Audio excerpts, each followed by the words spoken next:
안녕하세요. 이기사 전도사입니다. 어, 제 잘 보이시나요? 네, 먼저 간단하게 강사님 소개와 그리고 간단한 프레젠테이션, 오리엔테이션을 잠깐 진행하고 그 후에 목사님께서 강의를 진행해 주시도록 하겠습니다. 먼저 어, 모든 소리는 기본적으로 음속어로 시작합니다. 모두 음속어로 시작되고 그리고 나서 강의가 진행된 다음에 8시 15분부터는 약 5분간 네, 잠시만요.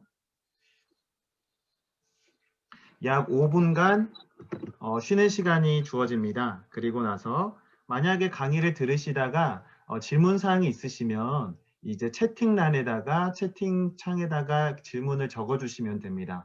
질문을 적어주시고요. 그리고 나중에 강의가 끝난 후에 이 질문지를 좀 정리를 해서 이제 목사님께서 이 질문에 대해서 응답을 해주실 겁니다. 채팅창은 이제 핸드폰을 이용하시는 분들은 오른쪽 아래 보시면 더보기를 누르시면 채팅창이 있습니다. 그곳에서 이제 나중에 강의를 들으시다 궁금한 부분을 그곳에 써주시면 됩니다. 그리고 네, 컴퓨터를 이용하시는 분들도요. 그 화면 아래 보시면 채팅란이 있으니까 그 부분을 활용해 주시면 될 것 같습니다. 오늘의 강의 내용은 녹화가 되어서 이제 곤지암교회 유튜브에 업로드될 예정입니다. 그래서 행여나 오늘 사정으로 인해서 못 오시는 분들도 이 강의를 들을 수 있도록 저희가 나중에 편집하고 올려드릴 예정이니까 나중에 다시 한 번 더 듣고자 하시는 분들은 저희 교회 유튜브에서 다시 한번 청취하시면 될 것 같습니다.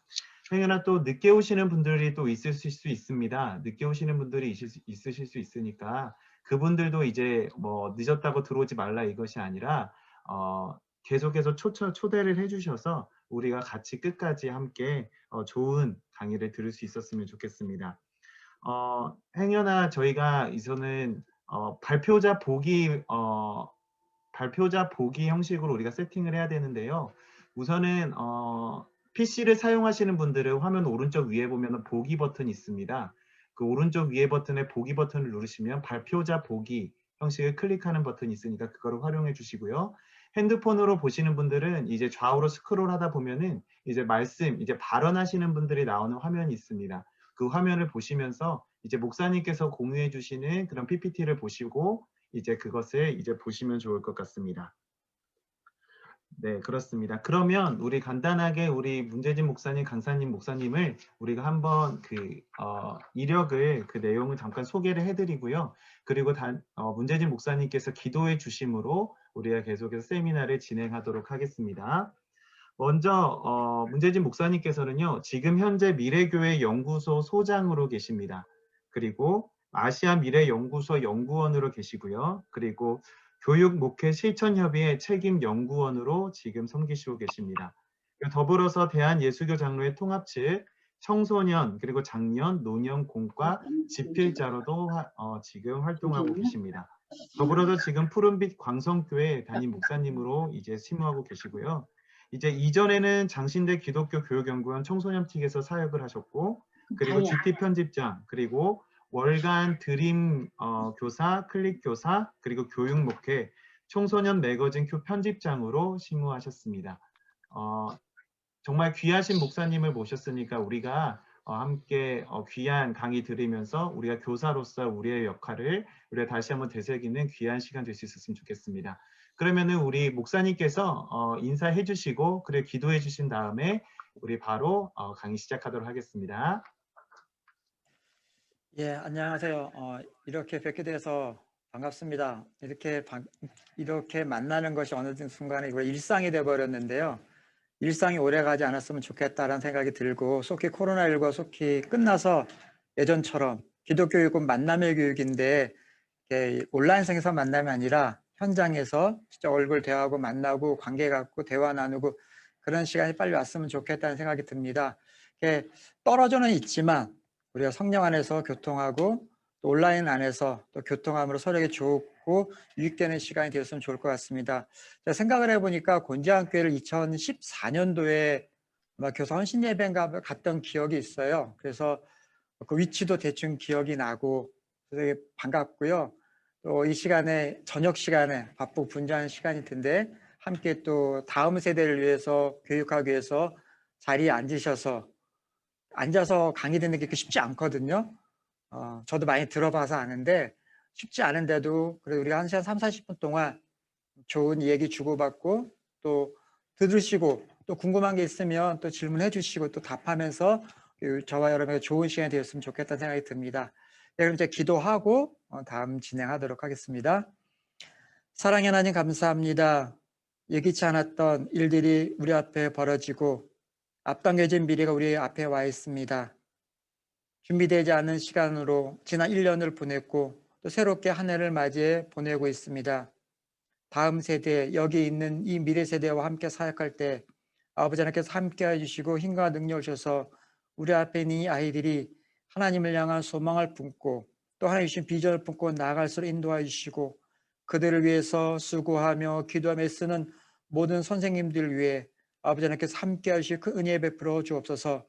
자주 만날 수는 없지만 기도하는 가운데 교통함으로 그 교사의 마음이 아이들에게 전달될 수 있게 해주시고 또 전달받은 그 마음으로 아이들은 세상 속에서 승리의 노래를 부르며 살아갈수록 인도하여 주옵소서. 시작하는 시간입니다.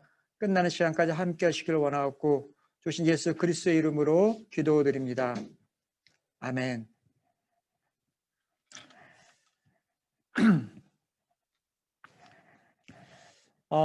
제목은 눈오멸 시대에 쓰임받는 교사라는 제목으로 이 시간에 저와 여러분이 함께 하겠는데요.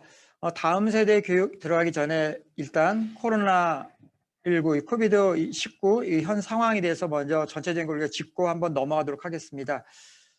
이게 WHO에서 발표한 건데요.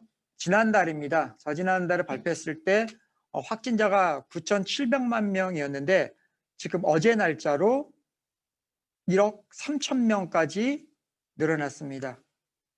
지금 WHO가 작년 초에 발표했던 것보다 상당히 더 오래가게 됐고 지금 더 많이 흘러가서 전 세계적으로 확산될 수밖에 없는 상황이에요. 왜냐하면 우리가 따뜻한 날이면 또 저쪽에서는 추운 날씨이기 때문에 날씨가 교류가 되고 있기 때문에 또 비행기가 멈추지 않는 한 서로 왕래화되기 때문에 당분간 완전하게 백신으로 모두가 주사를 맞거나 아니면 치료제가 개발되기 전까지는 이 상황이 불가피할 수밖에 없다는 거죠. 우리나라도 현재 600명이 넘어섰습니다. 600명이 넘어섰고 내일 다음 단계를 어떻게 할 건가 조치를 취한다고 하는데요. 좀 꺾일 줄 알았는데 이번 주 내에서 꺾이지 않아서 만약에 수도권 단계 또 비수도권 이것이 올라가게 되면 우리가 만나서 함께하는 교육 그 시간들이 더 연장되지 않을까 그런 걱정을 하고 있습니다. 이 코로나 같은 것처럼 예전부터 팬데믹 같은 경우는요 1년 내에 끝나는 적이 없습니다. 되게 길게 이어져요. 그러니까 스페인 독감 때도 보면은 1차, 2차, 3차 그러니까 1차 때보다 2차 때가 더 크고 그 다음 2차 이어진 3차, 4차가 2차보다는 작은 1차보다는 크게 나오는 곡선이 되어 있습니다. 그 다음에 2009년도에 신종플루도 보시면 2009년, 2010년, 11년까지 왔고 1918년, 1919년, 1920 이렇게 왔어요. 그러니까 작년 연초에 작년 말쯤이면 여름이면 코로나19가 다 잡힐 거라 생각했지만 누구도 올해까지 이어질 거라 생각한 사람은 없었습니다. 그러니까 지금 우리의 상황은 지구촌에 큰 팬데믹이 왔었던 것처럼 스페인 독감이나 신종플루처럼 이 코로나19도 이거와 같은 패턴으로 3차, 4차까지 적어도 3년 정도까지는 영향을 미칠 수밖에 없을 것 같다라는 것이 대부분 학자들의 공통된 견해입니다. 그러면 코로나19 2, 3차 대유행 규모 이미 들어섰습니다. 이제는 4차까지 올 거라고 생각하는데 자, 2021년 봄에 백신 접종이 완료됐다고 봤을 때 그리고 미완료, 그러니까 코로나19가 확산이 높고 낮는 이 네 가지 상황이 있는데요. 가장 우리가 최고로 좋은 것은 뭐예요? 올 봄까지 백신 접종이 완료가 되는 건데 사실 이건 불가능해졌습니다. 현재. 그래서 올해 연말까지 70%까지 되면 그래도 마스크 쓰고 모이는 건 가능하지 않을까. 이게 최상의 시나리오인데 근데 만약에 이 코로나19가 잡히지도 않고 지금 백신에 대한 확신이 없어서 누구는 맞겠다, 안 맞겠다, 골라 맞겠다 이러면서 미완료가 되어지고 확산이 되어지면 가장 안 좋은 시나리오, 퍼펙트 최악의 시나리오가 벌어질 수밖에 없게 되죠. 저희가 기도하기는 속히 안도의 한숨을 쉬어서 속히 백신을 70%까지 빨리 아마 11월, 12월 그쯤 되지 않을까 생각을 하고 있어요. 그래서 안도의 한숨을 쉬고 조금 나아져서 치료제까지 나오면 최상의 시나리오로 2022년도는 맞이할 수 있지 않을까. 그래서 저희가 이 코로나19에 대해서 너무 단기적인 마음을 갖지 마시고 조금은 중기적인 내년 초까지 생각하면서 교회 교육을 준비했으면 좋겠다 생각이 듭니다.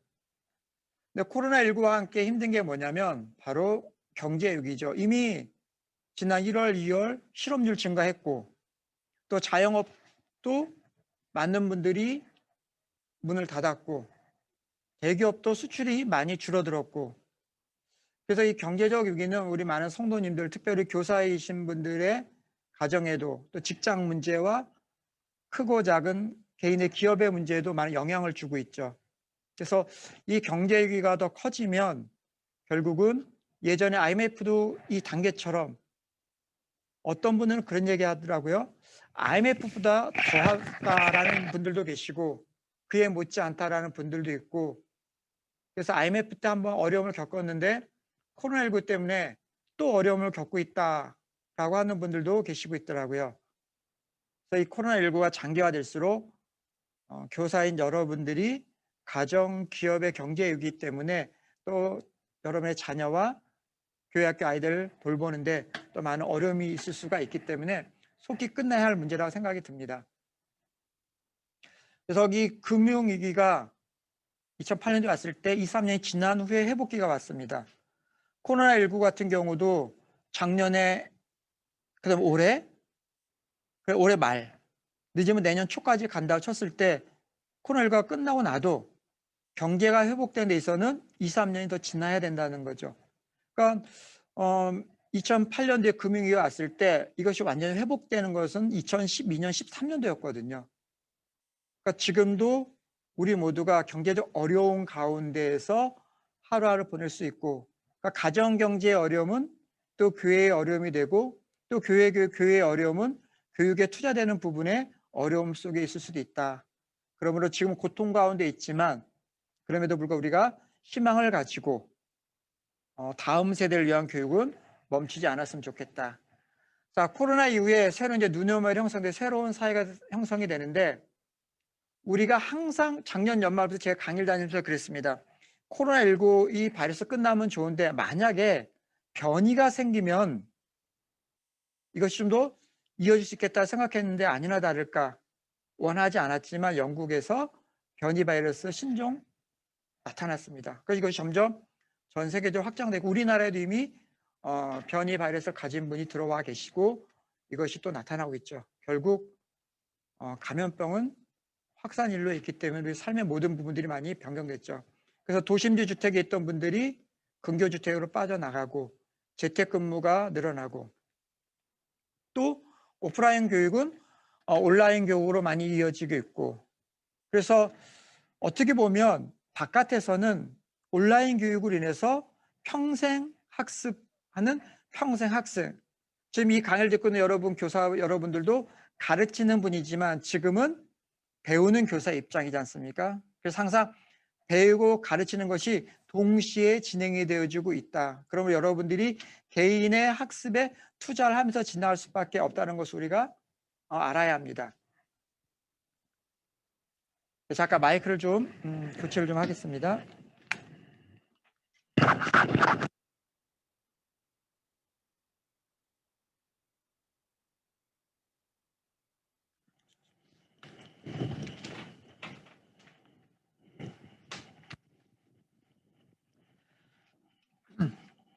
자, 코로나19는 끝나도 영향은 당분간 지속될 것이다. 앞서 말씀드렸죠. 미국이 금융위기 때 1억 원 일자리 되찾는 데 6년이 걸렸습니다. 이제 코로나19도 이전 수준으로 돌려 회복하는 데는 미국 같은 경우는 워낙 크니까 10년 예측을 하고 있는데 우리나라 같은 경우도 경제적인 것이 회복되려면 내년 말 빠르면 그래서 2023년까지 가지 않을까. 그러니까 거기에 준해서 우리가 그동안 해마다 세웠던 교회, 영화부터 장례일까지 모든 교육에 대한 것들을 단기적으로 생각할 것이 아니라 1년, 2년, 3년 정도 큰 그림으로 어떻게 다음 세대의 교육을 준비하고 교회에서 교육 목표를 짤 것인가 여기에 맞춰서 준비해야 되니까 플랜 A에서 플랜 B가 아니라 또 다르게 계획을 세우면서 준비해야 된다. 그러니까 코로나19 때문에 경제적 어려움이 오는 것은 바로 이 강의를 듣는 우리 선생님들 가정경제 위기와 동반하게 되죠. 그러니까 코로나가 끝나도 여러분들의 그 경제가 단기간에 회복되는 것은 아니라는 것을 많이 알고 있죠. 뭐 기업들 같은 경우는 한 개의 기업은 스타트업, 자영업 당연히 구조조정이 들어가겠죠. 기업이 그렇다면 교회들도 마찬가지입니다. 메가처치나 중형교회나 소형교회, 작은 교회, 미자립 교회 이 어려운 교회들이 이미 무너진 교회들이 많고 또 몇 군데가 흡수 통합되는 경우도 있습니다. 그리고 작은 교회들은 모이지 못하니까 교육이 이루어지기 힘들고 어려운 교회는 더 어려워질 수밖에 없고 그러니까 어려워지니까 결국은 교회에 많이 나오지 못해서 신앙과 훈련에 공백기가 생길 수밖에 없는 거죠. 그러므로 이 강의를 들으신 여러분들도 여러분뿐만 아니라 여러분 가정의 자녀들 또 교회 학교 아이들이 어떻게 하면 만나지 못하고 이런 위기 속에서 신앙과 훈련을 공백기 없이 진행할 수 있을까? 거기에 대해서 다시 한번 교육하고 준비하는 시간이 필요할 겁니다. 오늘 이 자리에는 우리 이 강의를 들은 우리 교육자들도 있고 또 리더분들도 계실 거예요. 근데 우리가 또 많은 성도님들이 재정적 어려움이 있는 것도 알죠. 근데 우리가 어떻게 해줄 수 있는 게 없어요. 또 교회에 어려움이 생겼을 때 현재 교회의 어려움을 목회자 탓으로 돌리지도 말아야 되죠. 이 코로나19는 목회자가 잘하고 못하고의 문제가 아니라 코로나19라는 상황에 의해서 생긴 것이기 때문에 이것은 누구를 탓하는 것이 아니라 우리가 앞으로 함께 모여서 의논해서 이 위기를 어떻게 극복해 나가야 될 건가. 그래서 목회자는 이것을 기도하시고 또 성도님 이것을 교회를 위해서 기도하시고 또 목회자는 성도님들의 회복을 위해서 기도하시는 그 자세를 가져야 이 어려움을 슬기롭고 지혜롭게 우리가 이겨낼 수 있습니다. 그래서 지금 가장 중요한 것은 뭐냐면 이제는 방향이 아니라 속도예요. 지금 우리가 방향은 다 알고 있어요. 어디로 가야 되는지. 계속해서 교육 시켜야 되고 가정교육도 중요하고 신앙교육도 시켜야 되고 방향은 다 알고 있는데 지금 중요한 거는 이제 속도가 되는 거예요. 속도의 시대라는 거. 어느 교회가 얼마큼 빨리 준비하고 나가고 있는가. 그러니까 세상의 기준과 표준은 빠른 속도로 변화되고 있습니다. 대부분의 집에서 사무실 출근했던 분들이 집에서 재택근무하는 경우가 많아요. 제 딸 같은 경우도 아르바이트를 출근해서 했는데 집에서 재택으로 몇 달 동안 재택근무를 했었거든요. 근데 재택근무를 하면서 또 생각지 않았던 좋은 장점들, 이점들이 생기게 되니까 기업들이 오히려 사람 덜 뽑고 재택근무로 이 스타일이 많이 바뀌게 되는 거죠. 그런데 속도는 바꿀 수 없지만 여전히 사람은 만나야 되고 서로 돌봐야 되고 그리고 인간이 좋아하는 것들을 결국 동아리나 그런 모임 통해서 할 수 있게 돼요. 할 수밖에 없다는 거죠. 서로의 얼굴 보고 또 목소리를 듣고 지금 저와 여러분처럼 화면이나 앱이 아닌 직접 대면한 것을 결국 우리 사람은 좋아할 수밖에 없습니다. 그래서 지금 많은 위기가 있지만 이 위기를 우리가 기회로 여겨서 그동안 경험하지 못했던 이 코로나19 이 상황 속에서 온라인으로 만나는 이것이 그동안 시도하지 않았던 예전 같으면 주일날 예배드리고 성경공부로 끝났습니다. 성경공부 안 나온 아이들에 대한 후속 조치가 없었어요. 근데 지금 온라인으로 하다 보니까 온라인으로 만들어진 결과물들, 콘텐츠들이 아이들 스마트폰이나 또 PC를 통해서 볼 수 있게 되니까 오히려 기회가 된 거죠. 또 새로운 것에 대한 도전이 된 거고 아마 이 강의를 들으시는 분들 중에서도 스마트폰이나 PC로 이렇게 줌으로 우리가 강의를 듣고 여러분의 목소리를 내는 것을 얼마나 우리가 상상이나 했겠습니까? 일반 교육에서도 이러한 것을 2025년도쯤에 이런 IT를 구축된 에듀테크라고 해서 도입시키려고 했었던 부분들이 있었고 교육부에 준비하고 있었는데 이 코로나19 때문에 그 시스템들이 앞당겨졌죠. 그래서 당겨진 미래라고 지금 얘기를 하고 있습니다. 지금 우리 상황에 벌어지고 있는 것들이 적어도 2025년에서 2030년도쯤에 적용하려고 준비했던 일반 교육에서 했던 것들인데 코로나19 때문에 되게 빨리 왔다는 거죠. 급작스럽게 변화가 왔죠. 이 변화 속에서 그러면 우리 교회는 다른 교회와 지역과 다른 단체와 무엇이 다른가 새로운 캐릭터를 창출해야 됩니다. 다른 교회에서 하는 것을 우리가 할 필요는 없죠.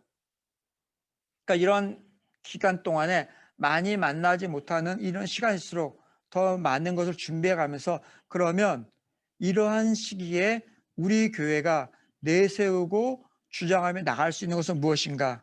우리 교회 학교의 특징으로 새롭게 내세울 수 있는 무엇인가? 영아부, 유아부, 유치부, 그 다음에 어린이, 청소년, 청년, 장년회까지 차별화된 우리 교회의 교회학교 특성은 무엇인가? 그것을 세워서 이제는 다양한 걸 세우는 것이 아니라 하나의 초점을 맞춰서 나가는 게 되게 좋은 거죠. 여러분 수요일 하는 거 있죠. 그 골목 식당이라고. 거기서 보면 제가 많은 인사이트 얻는 것 중에서 있는데요. 그 백종원 씨가 그 골목 식당들 다니면서 하는 게 가장 많이 하는 게 그 식당에 특화된 것들을 내세우게 만들고 다양하게 있는 메뉴판을 정리시키죠. 그래서 메뉴를 최소화시킵니다. 그럼 최소화시키면 에너지를 모을 수 있고 불필요한 낭비를 없앨 수 있다는 거죠. 그러니까 교회도 다른 교회에서 이런 거 하니까 저런 거 하니까 다 가져와서 할 필요 없이 우리 교회의 인적 자원과 우리 교회의 공간과 그리고 우리 교회의 재정을 파악해서 우리 교회만이 내세울 수 있는 특화된 것들을 만들고 준비해서 캐릭터화하는 게 필요하다는 거죠. 그래서 곤지암 교회 하면 곤지암 교회는 다른 교회 교회학교와 다른 그 무엇으로 다음 세대, 미래 세대를 교육하고 있어. 그것을 여러분들이 준비하면 좋겠다는 거죠. 그래서 이 코로나19가 위기이지만 기회로 삼으시고 도전으로 여기시고 변화를 추구해서 새로운 캐릭터를 창출해낼 수 있는 그런 시간이 되었으면 좋겠다는 생각이 듭니다. 그래서 코로나19가 언택트에서 온택트, 지금 저와 여러분이 온택트죠? 그리고 제가 이제 하나 만들어낸 말인데 저는 이제 웰택트라는 말을 좀 제가 만들긴 했는데 이것은 무슨냐면 잘 만나는 거죠. 그러니까 방역 잘 하고 마스크 쓰고 사회적 거리 단계에 맞춰서 잘 만나자는 겁니다. 아예 만나자. 왜냐하면 기독교 교육은 기본이 만남의 교육이에요. 그리고 관계 중심이고. 근데 만나야 터치해야 이 감정이 교환이 될 수가 있거든요. 우리 지금 못 만나잖아요. 그래도 못 만나지만 또 사람들은 생활을 유지하고 영위하고 있거든요. 그래서 우리가 어떻게 내가 가르치는 아이들과 잘 만날 수 있을까? 그것을 고민해 볼 필요가 있다는 거죠. 그래서 우리가 고가의 장비와 수도 필요 없죠. 지금 여러분들 이거 강의 듣는 분, 어느 분이 스마트폰 하나 놓고 보고 계시는 분도 있을 것이고, PC나 또 태블릿 PC나 이거 놓고 보시는 분들 있을 거예요. 고가의 장비와 대단한 거 아니잖아요. 이러한 모습으로 우리가 가르치는 아이들과 만날 수가 있는 거죠. 그리고 교회 학교도 다른 어떤 교회는 영아부, 유아, 유치부, 어린이부, 청소년부, 청년부 이런 식으로 예배드리고 또 유튜브에 올리고 막 그러는데 우리도 화려하게 멋지게 만듭시다 하는데요. 거기에 도전받거나 경쟁하지 않았으면 좋겠어요. 자꾸 유튜버가 되려고 하고 유튜버 교회가 되려고 하는 게 문제예요. 사실 우리는 우리 부서 아이들에게 설교를 하는 거고 우리 부서 아이들에게 성경을 가르치는 거거든요. 그럼 우리 아이들 대상으로만 하는 거기 때문에 얼마나 많은 이들이 접속했는지가 중요한 게 아니거든요. 우리 교회 아이들이, 우리 교회 성도들이 얼마나 접속했는가 거기에 초점을 맞추면 돼요. 한국교회 책임질 필요 없어요. 한국교회 다음 세대 책임지려고 할 필요 없어요. 우리 교회 아이들, 우리 교회에 올 수 있는 이 지역의 아이들, 그들을 위한 시스템을 만들고 그들을 위한 예배가 되어야지 보여주기 위한 것은 그 다음 문제고 그것은 본질이 아니다. 그러니까 여러분들이 예배를 드릴 때 화려하게 좋게 꾸미는 것보다도 최소한의 장비로 유튜버 교회가 아니라 우리 부서 아이들에게 효과적으로 전달할 수 있는 것이 무엇인가, 거기에 초점을 맞추고 예배를 드리고 그리고 성경 학습을 하면 좋겠다라는 생각이 듭니다. 두산 베어스 있죠. 제가 개인적으로 뭐 두산 베어스를 저는 이렇게 응원하지 않고 저는 다른 팀을 응원하고 있는데, 이 두산 베어스가 그런 얘기를 했어요. 두산 베어스가 꾸준히 강한 이유는 좋은 전력과 시설 갖춘 2군에서 인재가 배출되기 때문이다 라는 말 하죠. 그러니까 오랜 세월 동안 꾸준하게 뒤에서 백업을 해주고 있기 때문에 항상 1등을 하지 못해도 꾸준한 실력을 계속 유지하고 많은 골수팬을 만들 수 있는 거죠. 그래서 교회도 교사들이나 또 다음 세대를 위한 인큐베이팅 시스템을 갖추어야 한다는 거죠. 그러니까 눈앞에 보이는 본질적인 교육을 하면서 그런가 동시에 또 다른 인큐베이팅 시스템을 준비하고 있어야 된다. 그래야 교회 교사가 바뀌고 아이들이 바뀌어도 곤지암 교회만의 그 시스템은 그대로 이어갈 수가 있다. 지금 곤지암 교회에서 매주일 하는 그 예배와 교회학교 학습과 그 다음에 제자훈련 말고 그것을 위한 밑바탕에 준비되고 있는 프로그램도 무엇이 있는가, 그것을 고민을 해보고 인큐베이팅 시스템을 갖출 수 있도록 준비해보면 좋지 않을까 생각이 듭니다. 그럼 뉴노멀 다음 세대 교육을 위해서 무엇을 해야 되나? 첫째는 지금 저희가 위기 시대잖아요. 그리고 지금은 보통의 시대가 아닌 특별한 시대잖아요. 그러니까 이러할 때는 이러한 상황에 맞는 교육이 되게 중요합니다. 그러니까 본질과 전통을 밀고 가는 것도 중요하지만 상황이 바뀌었을 때는 그 상황에 맞는 프로그램을 진행해 나가야죠. 그래서 이 위기 시대에 효율적인 사역을 잘 하기 위해서는 잘 버려야 됩니다. 그러니까 교회 모든 프로그램을 코로나19 이 시기에는, 그 다음에 끝난 이후 포스트 코로나 뉴노멀 시대를 위해서는 무엇을 조정하고 어떤 걸 점검하고, 그리고 당장 필요 없는 것은 과감하게 버려야 하는 지혜가 있어야 한다는 거죠. 그러니까 기존에 해왔던 것들을 이 방법 저 방법으로 꾸준히 유지하는 것도 중요하지만 그것보다 더 중요한 것은 이전에 코로나19 전에는 효율적으로 했던 것들이 코로나19 시대는 효율적으로 할 수 없다 그러면 그거 잠시 버려두거나 접으면 돼요. 그리고 지금 상황에 맞는 프로그램들을 빨리 준비해야 되는 거죠. 대신에 바로 버리지 마시고 새로운 사역이 준비된 다음에, 그 준비가 끝나고 난 다음에 바꾸는 것이 필요하다. 근데 우리는 무조건 어떻게 해요? 무조건 없애버리고 다 휴정해 버리고 자 새롭게 시작합시다 이렇게 하거든요. 그러니까 안 돼요. 버리기 전에 진행해 와서 준비한 다음에 자 그럼 우리 예배를 바꾸자. 코로나19 시대에 맞는 방법으로 예배를 드릴까? 이전에 주보에 나온 순서대로 하지 말고 폐기할 것이 아니라 지금 하던 대로 하면서 이것을 어떻게 바꿔야 될까? 밑에서 작업을 하고 그 다 끝나고 난 다음에 바꾸는 작업이 필요하다. 그래서 효율적인 사역은 잘 버리는 데서 시작이 된다. 잘 버린 다음에 우리 곤지암 교회에서 하는 가장 잘하는 거, 지금 상황에 가장 가치 있게 여기는 것을 전면에 내세우는 거죠. 이미 잘하고 있는 것은 무엇인가? 또 실제로 잘할 수 있는 것은 무엇인가? 그리고 우리 곤지암 교회 교회학교가 어떤 교회로 알려지길 원하는가? 그러니까 곤지암 교회가 어떤 교회로 알려지는 것은 담임 목사님과 교육자분들과 어른들이 생각할 것만이고, 지금 여러분들이 해야 할 것은 뭐냐면 이 지역에서 곤지암 교회 교회학교 교육은 어떠하다 라는 메이킹 작업을 할 필요가 있다는 거죠. 그러면서도 코로나 이후에 여전히 할 수 있는 것이 있는지, 또 그것이 코로나 이후에는 할 수 없는 것인지, 이것을 잘 구분할 수 있어야 하는 거죠. 그러니까 여러분들이 먼저 해야 될 것은 뭐냐면 과연 우리 교회학교 꾸준히 해왔던 것에서 지금 잠시 내려놓거나 버려야 될 것은 무엇인가? 두 번째, 그러면 우리 곤지암 교회 교회학교가 잘하고 있는 것은 무엇인가? 그것을 부각시킬 그 지혜가 있어야 되죠. 그러면서 우리가 놓치지 말아야 되는 것은 한 사람입니다. 한 사람을 키우기 위해서는 마을 하나가 필요하다는 것처럼 한 영혼에 초점을 맞춰야죠. 그러니까 성도들, 우리 앞에 있는 아이들을 숫자로만 파악하지 말고 천하보다 귀한 영혼으로 대해야 합니다. 제가 예전에 그 이제 코로나 터지기 전에 이제 코스타라는 게 있습니다. 해외 유학생들을 위해서 그들을 위로하고 말씀을 훈련하고 교육시켜야 하는 집회가 있습니다. 그래서 제가 몇 년 전에 아프리카 코스타로 인해서 남아프리카 공화국을 간 적이 있었습니다. 뭐 저보다 더 유명하신 분들도 많이 같이 가셨죠. 이제 그날 강의를 하고 끝나고 났는데 이제 여고생이 와서 그런 얘기를 해요.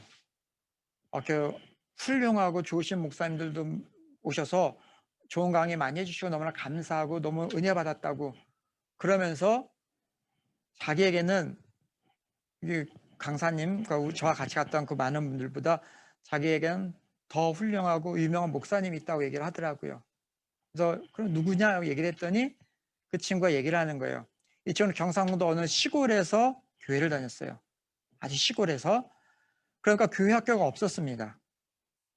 근데 이제 이 친구가 너무 어렸고 교회 학교가 없는 것을 안타까워서 그 목사님이 이제 연세가 좀 많으셨어요. 그래서 이 친구가 그 어르신 목사님 할아버지 목사님이라 그래요. 그러니까 뭐 지금 은퇴하셨는데 자신을 위해서 아동부 예배를 만드신 거예요. 생각해 보세요. 60대 넘으신 목사님이 초등학생 한 명을 위해서 아동부 예배를 만든 거예요. 그리고 힘들게 아동부 주보도 만들고. 그러니까 1대1이죠. 1대1 예배와 1대1 성경부가 진행. 그러니까 할아버지 목사님 때문에 자기가 빠지면 그날 예배가 없어지기 때문에 이 아이는 매주 빠지지 않고 예배를 드리는 거예요.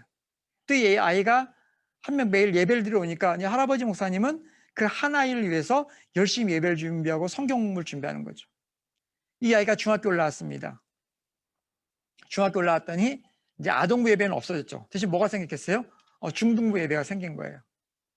또 이 할아버지 목사님은 이 아이를 위해서 중등부 주보를 만들고 중등부 예배를 시작한 거예요. 그래도 세월이 흘렀습니다. 이제 고등학생이 되었는데 시골에 있다 보니까 조금 큰 마을로 나가야 돼요. 큰 마을로 나가면 이제 교회 학교 예배는 사라지게 되는 거죠. 근데 이 친구는 너무나 은혜를 받아서 멀리 떨어졌지만 토요일마다 집으로 들어오는 거예요. 주일날 예배 드리고 다시 공부하러 학교 나가는 거죠. 할아버지 목사님이 고등학생 한 명을 놓고 이제 고등부 예배를 다시 만든 거예요. 근데 이 친구가 이제 고등학교 1학년 지나서 남아공으로 유학을 오면서 이제 어린이부, 중등부, 고등부는 공식적으로 사라진 거죠. 그래서 그 친구가 그 얘기를 해요. 자기는 우리 할아버지 목사님이 제일 존경스럽고 자랑스럽다고. 그래서 왜? 그랬더니 그 친구가 그런 얘기를 했어요. 여기 오신 목사님들은 이곳저곳 다니면서 많은 사람들에게 복음을 전하고 또 많은 영광을 받으시지만 우리 할아버지 목사님은 자기한테 6년 이상을 자기 혼자한테만 가르쳤다는 거죠. 그렇지만 그분이 저 혼자에게만 가르쳤지만 제가 나중에 대학을 가고 성인이 되면 저는 수많은 사람들에게 복음을 전할 겁니다. 그 할아버지 목사님한테 들었던 그 복음의 메시지를 다니면서 수많은 다니면서 전할 겁니다. 그러니까 할아버지 목사님이 가르친 사람은 저 하나였지만 제가 잘 가르침을 받았기 때문에 이젠 제가 앞으로 다니면서 할아버지 목사님 제게 전해줬던 그 복음을 수많은 사람들에게 전하며 살 겁니다. 우리 할아버지 목사님은 실패한 것도 아니고요. 저 한 명만 가르쳤다고 해서 교육을 못하신 분도 아니에요. 저 한 명을 통해서 아마 수백, 수천 명이 복음을 들을 겁니다.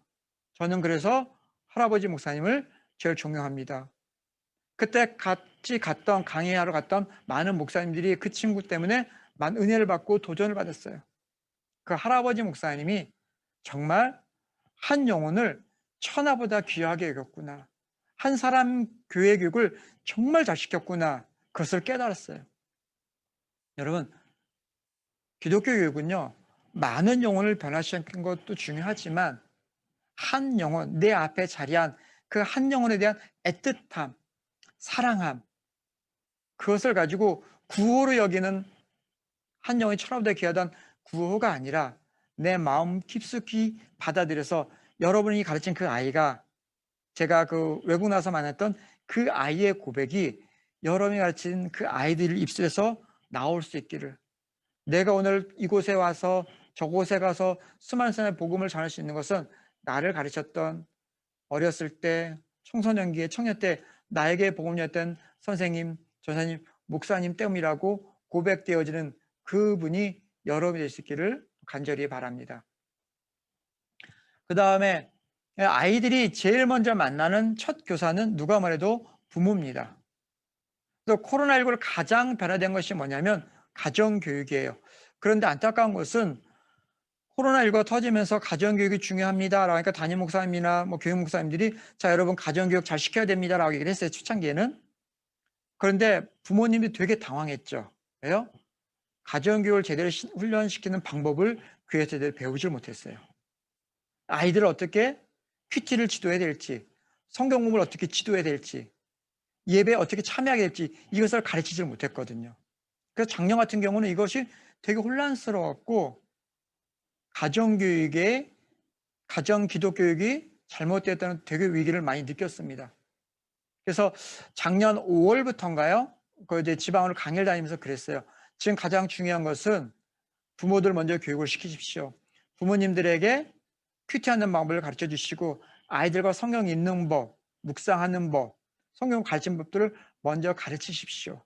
그래서 이전에 자녀들의 신앙교육을 교회로 떠넘겼다면 다시 그 권한을 가정으로 돌려주는 교육을 했으면 좋겠습니다. 그래서 교회에서는 그러한 자료를 만들어서 부모들에게 제공하고, 그리고 부모들은 교육을 받고 자료를 가지고 집에서 아이들에게, 그래서 신앙의 교육에 공백기가 없도록, 그래서 저희 연구소에서 그런 교회들의 자료도 주고 또 저희가 콘텐츠도 제공을 해줬습니다.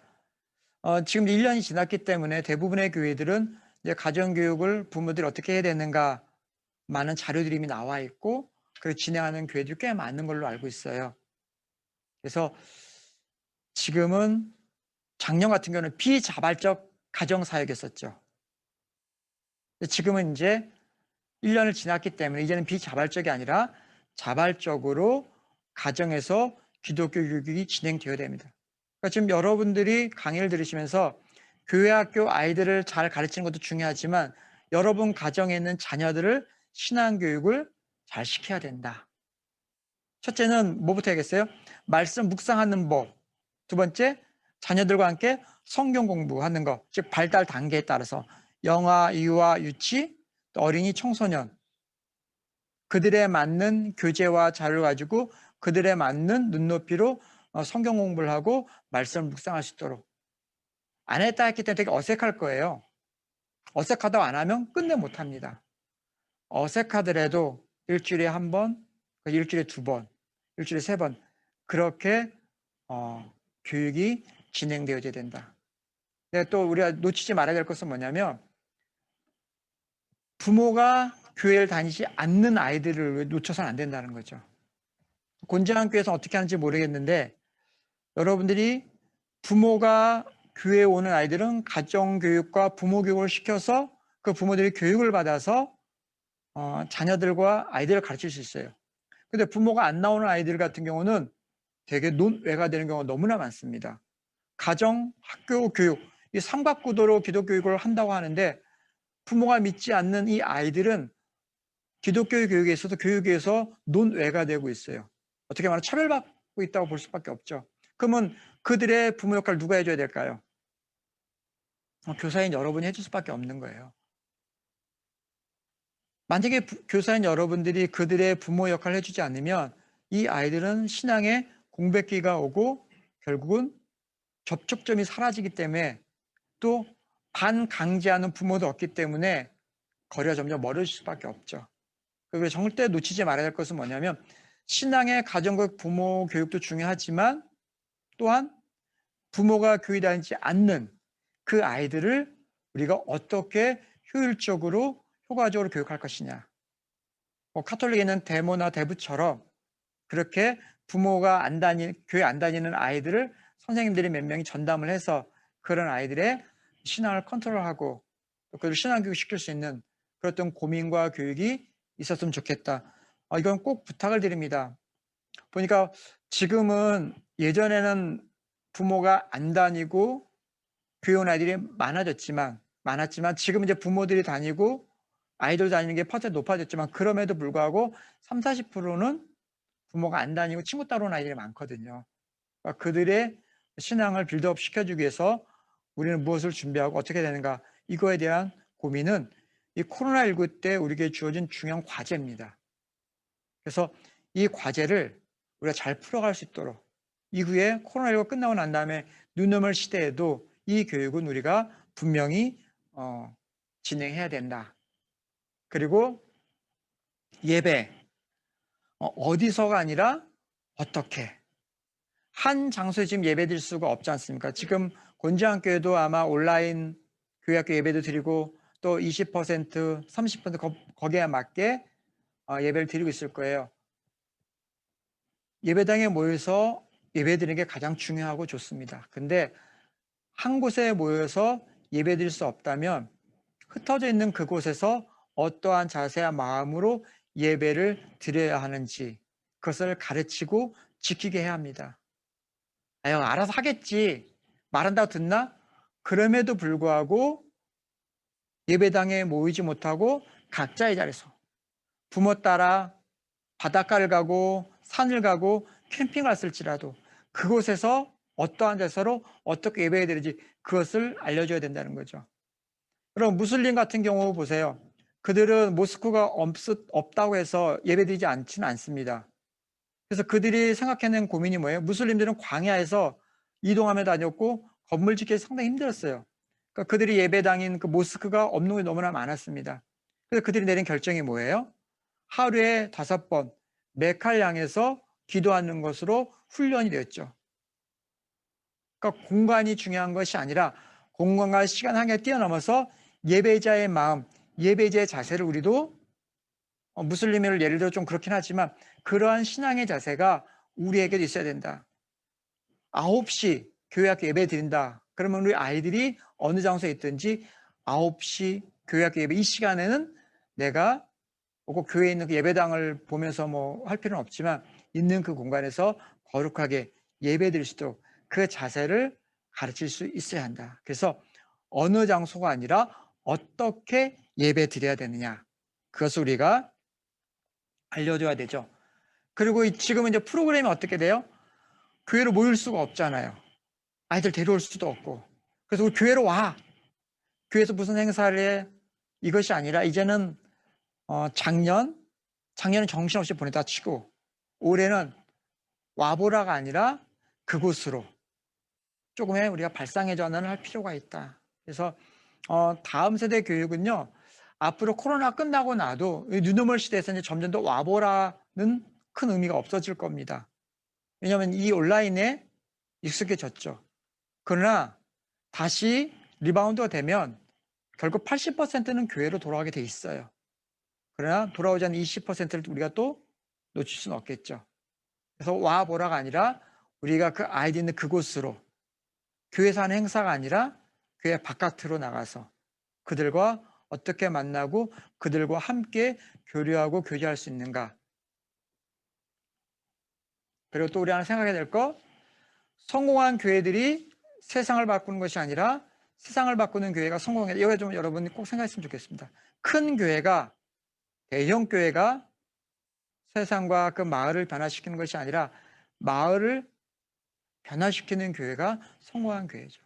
그러니까 여러분이 있는 그 곤지암 교회가 그 지역에서 여러분의 교회를 통해서, 교회 학교를 통해서 그 주변에 선하고 아름다운 영향력을 주면 그것을 통해서 여러분의 교회의 사이즈에 상관없이 세상으로는 성공한 교회요, 하나님 모시기에 합당한 교회가 될 수 있는 것이죠. 그러니까 작은 것이라도 지역과 더불어 가는 교회가 되었으면 좋겠다. 그러면 교회에서 이 코로나19 시대에 지역과 더불어 갈 수 있는 것이 무엇이 있을까? 한번 생각을 해보시면 좋을 것 같아요. 제가 어느 교회에 그런 팁을 드렸었는데요. 그 교회도 아마 곤지암 교회와 좀 비슷한 사이즈였습니다. 거기는 좀 이렇게 좀 낙후된 지역에 있는 교회였었어요. 자, 우리가 조금만 생각해 봅시다. 와보라가 아니라 그곳으로 얘기를 했어요. 그리고 지금 아이들이 되게 위기에 있습니다. 그러면 1차적으로 교회 성도님들한테 조금 모델이 지난 것일지라도 안 쓰는 스마트폰을 거두시고 또 안 쓰고 있는 노트북이나 태블릿 PC 같은 게 있으면 기증을 받아서 그리고 거기서 손을 본 다음에 지역 주민센터 통해서 그 지역의 소년가장이나 소녀가장이나 또 조성가정이나 또 한부모 가정 그런 아이들을 파악하고 그래서 그런 것들 때문에 수업을 못 받고 있는 아이들이 꽤 많거든요. 왜냐면은 PC 한 대 놓는데 학교 수업 받을 아이들은 2명, 3명의 경우에는 동시에 수업을 못 받아요. 그것을 위해서 교회가 할 수 있는 거 있잖아요. 스마트폰에 PC를 기증을 받아서 손을 본 다음에 그 센터를 통해서 정보를 받아서 교회에서 직접 전달할 수도 있고 기관을 통해서 전달할 수가 있는 거죠. 그러면 우리가 지금 전도하기 쉽지 않잖아요. 학교 앞으로 갈 수도 없고 아이들을 만날 수도 없고 그럼 그것을 통해서 이것은 이 가정을 위해서 어느 교회가 여러분이 효과적 학습할 수 있도록 이걸 기증해 줬습니다. 라고 하면 자녀가 셋이 있는데 집에 노트북 하나밖에 없는데 교회에서 그런 걸 기증해 주면 그 부모님들이 얼마나 고마워할까요? 그 곤지암 교회라는 그 교회를 분명히 기억을 할 겁니다. 우리가 어려울 때 도움을 줬던 교회. 그러한 식으로 그곳으로 가서 그들에게 그런 선의를 베푸는 그럼 결국은 또 그중에 교회 안 나오는 아이들도 있겠죠. 그럼 그 아이들이 교회에서 우리에게 이런 것을 제공해서 그런 고마움과 감사함이 있겠죠. 그런 고마움과 감사함이 있으면 언제고 힘들고 어려울 때 그때 내가 힘들고 어려웠을 때 교회가 도와줬지. 그래서 교회로 한 번쯤 발걸음을 돌리지 않을까요? 나에게 도움을 줬던 그곳에 가서 도움을 또 요청하고 그 사랑을 기억할 수 있지 않을까요? 그런 작은 것 하나를 통해서 지역에 선한 영향력을 줄 수 있다라는 것을 우리가 고민 이외에도 여러분이 다양한 방법을 생각해 보면 좋을 것 같아요. 또 많이 만나지 못해도 1대1로 만나는 건 가능하잖아요. 여러분 교육의 이 코로나19 때문에 가진 사람들은 더 많이 개인적 학습을 할 수 있지만 그렇지 못한 아이들도 많았거든요. 그럼 여러분 교회에 교사나 청년들이 있지 않을까요?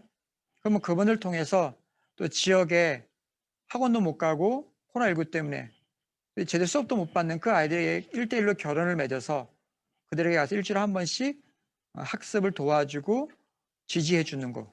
이것도 우리가 생각해 볼 수 있는 지역과 더불어 가고 이 위기 시대에 도움을 줄 수 있는. 꼭 우리가 도움을 주는 것은 교회 다니는 교회 학교뿐만 아니라 교회 다니지 않는 우리 교회 주변에 있는 그들을 돌아보는 마음이 있어야 된다. 그렇게 생각을 합니다.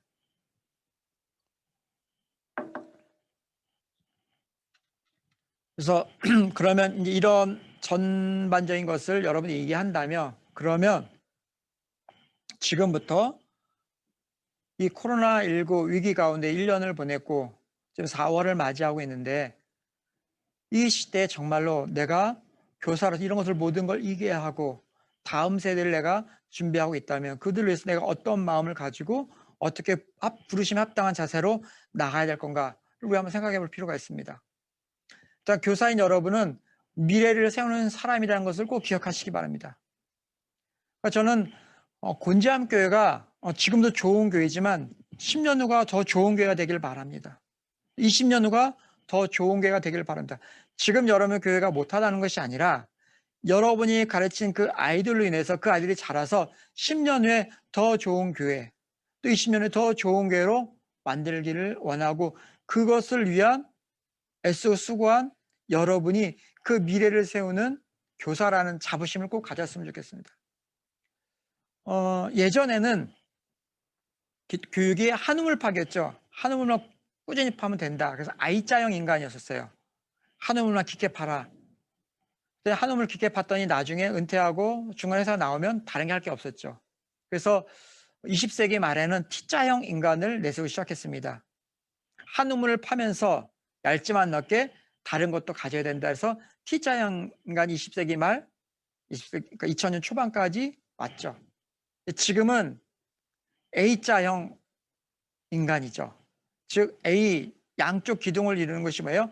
인성과 영성을 겸비한, 그 다음에 세상과 사명을 겸비한, 그리고 하나님과 이웃을. 그래서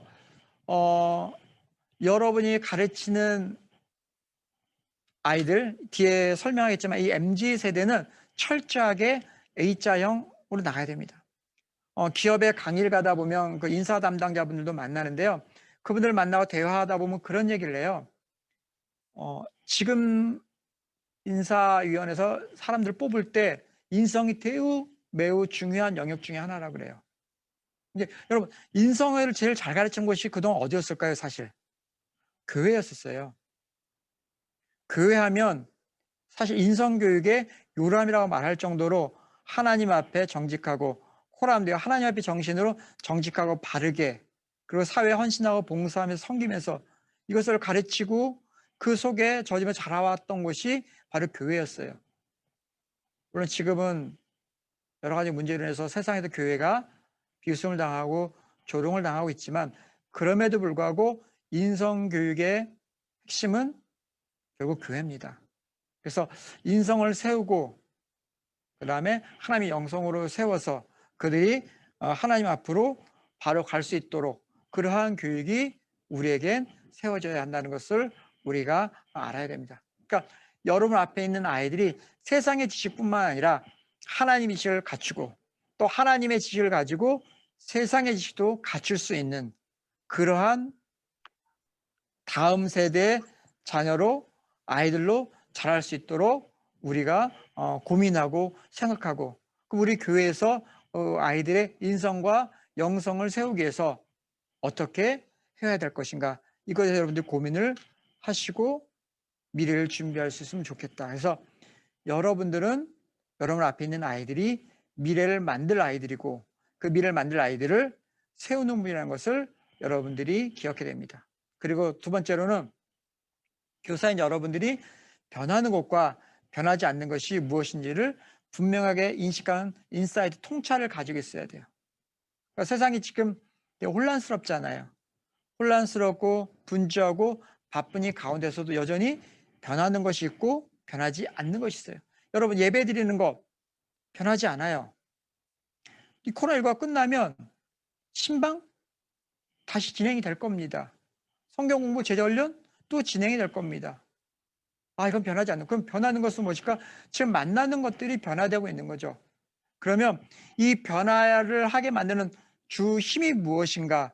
그것을 우리가 점검해 볼 필요가 있다는 거죠. 그래서 여러분 앞에 있는 아이들을 가르칠 때, 진로 지도를 할 때, 진학 지도를 할 때도 변하는 이거 것과 큰 걸 보라고 변하지 돼. 이게 지금 않는 것을 큰 했잖아. 우리가 기억을 해야 됩니다. 그러기 위해서는 어떻게 되냐? 소음과 신호를 잘 구별해야 돼요. 그러니까 소음과 신호를 구별해야지 이 소음에 너무 얽매이다 면, 세상 얘기에 얽매이다 보면 하나님의 쌓인 하나님의 신호를 못 듣고 못 볼 수가 있어요. 그래서 여러분들이 더 넓게 얘기하면 대중매체나 언론에서 나오는 그 많은 것들에서 팩트는 무엇인지, 이것이 소음인지, 이것이 시그널 신호인지, 그것을 분별할 수 있고 구별할 수 있어야 됩니다. 그래서 아이들한테 가르칠 때도 세상은 이렇게 변화되어지지만 이것은 변하지 않는 중추적인 힘이 될 거야. 그것을 아이들에게 넣어줄 수 있어야 되죠. 변하지 않는 것, 하나님이 그럼에도 불구하고 우리를 사랑하시고 우리를 지켜주시고 보호해 주시고 세상 끝날까지 우리와 함께하는 것, 그것은 변하지 않을 거야. 그러나 너가 세상을 살아가는 동안에는 많은 고난이 오고 힘들어오는 순간들이 있을 거야. 그 변하는 것들 가운데서도 너가 무너지지 않게 하나님 지켜주실 거야. 그러한 것을 여러분들이 여러분 앞에 있는 아이들에게 가르칠 수 있어야 된다. 세 번째, 여러분들이 지금까지 잘 해오셨어요. 전 제일 좋은 교사를 어떤 교사냐 묻는다면 아이들 곁에서 버텨주는 교사, 버텨주는 교사가 저 정말 좋은 교사로 생각이 듭니다. 여러분 앞에 있는 아이들이 어떤 모양일지라도 버텨주시기 바랍니다. 여러분 마음에 드는 행동을 안 하고 여러분이 가르치는 가르침에 충분히 따라오지 못한다 할지라도 곁에서 기다려 주시고 곁에 서 주시면 언젠간 그들은 돌아올 겁니다. 물론 여러분 앞에 있을 때 그들이 변화되고 돌아오면 좋겠지만 그러지 않을 때도 많거든요. 세월이 지나도 훗날 변화된 모습은 나타날 때 있어요. 근데 아이들을 가르치면서 가장 답답하고 서운한 게 그거죠. 내가 가르칠 때 아이들이 고맙습니다, 감사합니다 이렇게 말하면 좋은데 꼭 세월 한참 지난 후에야 그때 그 선생님이 나에게 이런 말씀 주셨지, 이런 힘을 주셨지, 이 한마디 그 힘 때문에 내가 여기까지 버틸 수 있고 승리할 수 있어. 그 소리를 지금 들으면 얼마나 좋겠어요. 근데 지금 세대 그 얘기 안 하잖아요. 나중에 시간이 지나서 그때 그 선생님이 지나듯이 한마디 했는데 그 한마디가 내게 너무 힘이 됐어. 물론 저도 그렇죠. 학교 다닐 때도 고등학교 때 그 선생님 제게 큰 은혜를 줬는데 그때 고맙다는 얘기는 못했지만 지금도 다니면서 고등학교 때 만났는데 그 선생님 때문에 이렇게 됐다고. 또 고등학교 때 나를 때그 교회 학교 그 선생님 때문에 내가 이 길을 걷게 되었다고. 근데 그분 앞에서 말해본 적은 없지만 제가 지금 여러분 앞에 이렇게 고백하는 것처럼 여러분이 가르치는 아이들이 어디선가 이런 고백을 할 수 있다는 거죠. 여러분 잘하려고 너무 애쓰지 마세요. 지금 잘하고 계시는 거예요. 많이 힘드시잖아요. 힘들면 그냥 곁에서 아이들 옆에 버텨주세요. 아이들이 많은 말을 하는데 좋은 대답이 떠오르지 않죠. 그때 그냥 묵묵히 들어주시고 고개만 끄덕거려 주세요. 그것만으로도 아이들이 힘이 됩니다. 많은 말이 아니라 들어주고 선생님이 내 얘기를 들어주려고 하시는구나. 선생님이 부족한데도 나를 위해서 버텨주고 계시구나. 그러면 그 마음만 전달되면 결국 그 아이들은 하나님 앞에 바로 서고 살짝 길을 벗어났을지라도 다시 돌아올 수 있는 힘이 생깁니다. 여러분 지금까지 잘해오셨어요. 지금까지 잘해오셨으니까 더 잘해야지 너무 힘쓰지 마시고요. 물론 그렇다고 노력하지 말라는 얘기 아니라 지금까지 잘해오셨습니다. 여러분이 가장 위로받으셔야 되고요. 여러분 가장 많이 축복받으셔야 돼요. 지금까지 버텨주신 것만도 잘하셨습니다. 그런 여러분이 좋은 교사입니다. 교사인 여러분들 늘 존경합니다. 저도 교회학교 다닐 때 저는 고2 때 예수님을 믿었는데요. 고2 때 예수님 믿을 때 가르쳤던 그 선생님 때문에 되게 많은 은혜를 받았고 이 자리에 있을 수 있었어요. 근데 고등학교 2학년 때 만났던 선생님이 거의 70살이 가까우신 권사님이셨어요. 그러다 보니까 저는 교회 처음 갔었고 교회에 대해서 아무것도 아는 것도 없고 근데 그분이 전혀 소통이 없으셨던 분이었거든요. 그러니까 제가 얼마나 친구 따라 교회 가고 친구 따라 놀고 그랬는데 주일 예배 끝나고 성경 모임 시간이 너무너무 싫었던 거예요. 예배 끝나고 나면 저쪽에서는 떡볶이 먹으러 간다, 뭐 핫도그 먹으러 간다, 뭐 놀러 간다는데 우리 그 선생님은 권사님은 그때 그 권사님인지도 잘 몰랐지만 예배 끝나면 출석 부르면 출석 부르고 난 다음에 성경 공부를 하죠. 1번 예수님 누구신가 물어보면 다 대답을 안 해요. 그러니까 침묵이 그때 저희 때는 고등학생들이 얘기 안 하였고 그 다음에 그 중학생이 얘기 안 하다가 지금은 저희 초등학교 고학년 애들이 얘기 안 하죠. 그렇게 1번 본인이 묻고 본인이 답을 해요. 왜 우리가 얘기를 안 하니까. 그러다가 다 끝나고 난 다음에 기도하시고 끝. 다른 데는 끝나 여기저기 모이고 지내고 재밌게 하는데 그래서 저는 저 교회를 다녀야 되나 말아야 되나 정말 재미없다 고민을 참 많이 했었어요. 또 토요일 날 되면은 또 교회 가야 저는 남중 난골 나왔기 때문에 여학생을 만날 수 있다는 그 희망으로 또 다시 교회를 가고 또 예배 끝나고 나면 그 재미없게 하는 권사님 때문에 내가 교회를 때려칠까 말까 그런 고민을 하고 그게 되게 반복했었어요. 그래서 제가 예전에는 그렇게 교육하면 안 됩니다라고 많이 강의를 다녔었거든요. 이제 세월이 흐르고 나서 친구한테 전화가 왔었어요. 너 그때 그 고등학교 때 그 권사님 아니냐고. 그래서 그랬죠. 왜 그 권사님 내가 왜 모르냐. 내가 하마터면 내가 예수 안 믿고 다 때려칠 뻔하게 만든 그런 분이 내가 왜 기억을 못 하겠느냐. 근데 그 친구한테 울먹이면서 전화를 했어요. 그 권사님 이제 소천하셨다고. 근데 그 친구들이 그 권사님 선생님에 대해 애틋함이 있을 아이들이 아니거든. 저랑 같이 장난치고 어떻게 하면 권사님만 욕하고 되게 재미없게 가르친다고 우리가 안 놀아준다 막 그랬던 친구들이었거든요. 근데 막 울먹거리면서 그 친구들이 되게 애틋해 하더라고요. 그래서 저는 위선과 가식덩어리 하면서 나중에 이제 갔죠. 장례식장에서 이제 오랜만에 옛날 친구들도 만났는데 그 친구들이 되게 안타깝고 애절하게 마음이 있는 거예요. 그러면 울고 있기도 하고.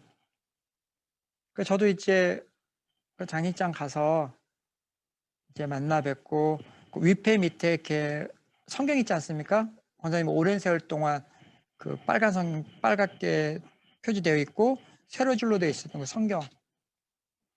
근데 그 성경을 보니까 옆에 요즘 삐쭉 나와 있어요. 그러니까 사진이에요. 한 10대째 단 흑백 사진이었거든요.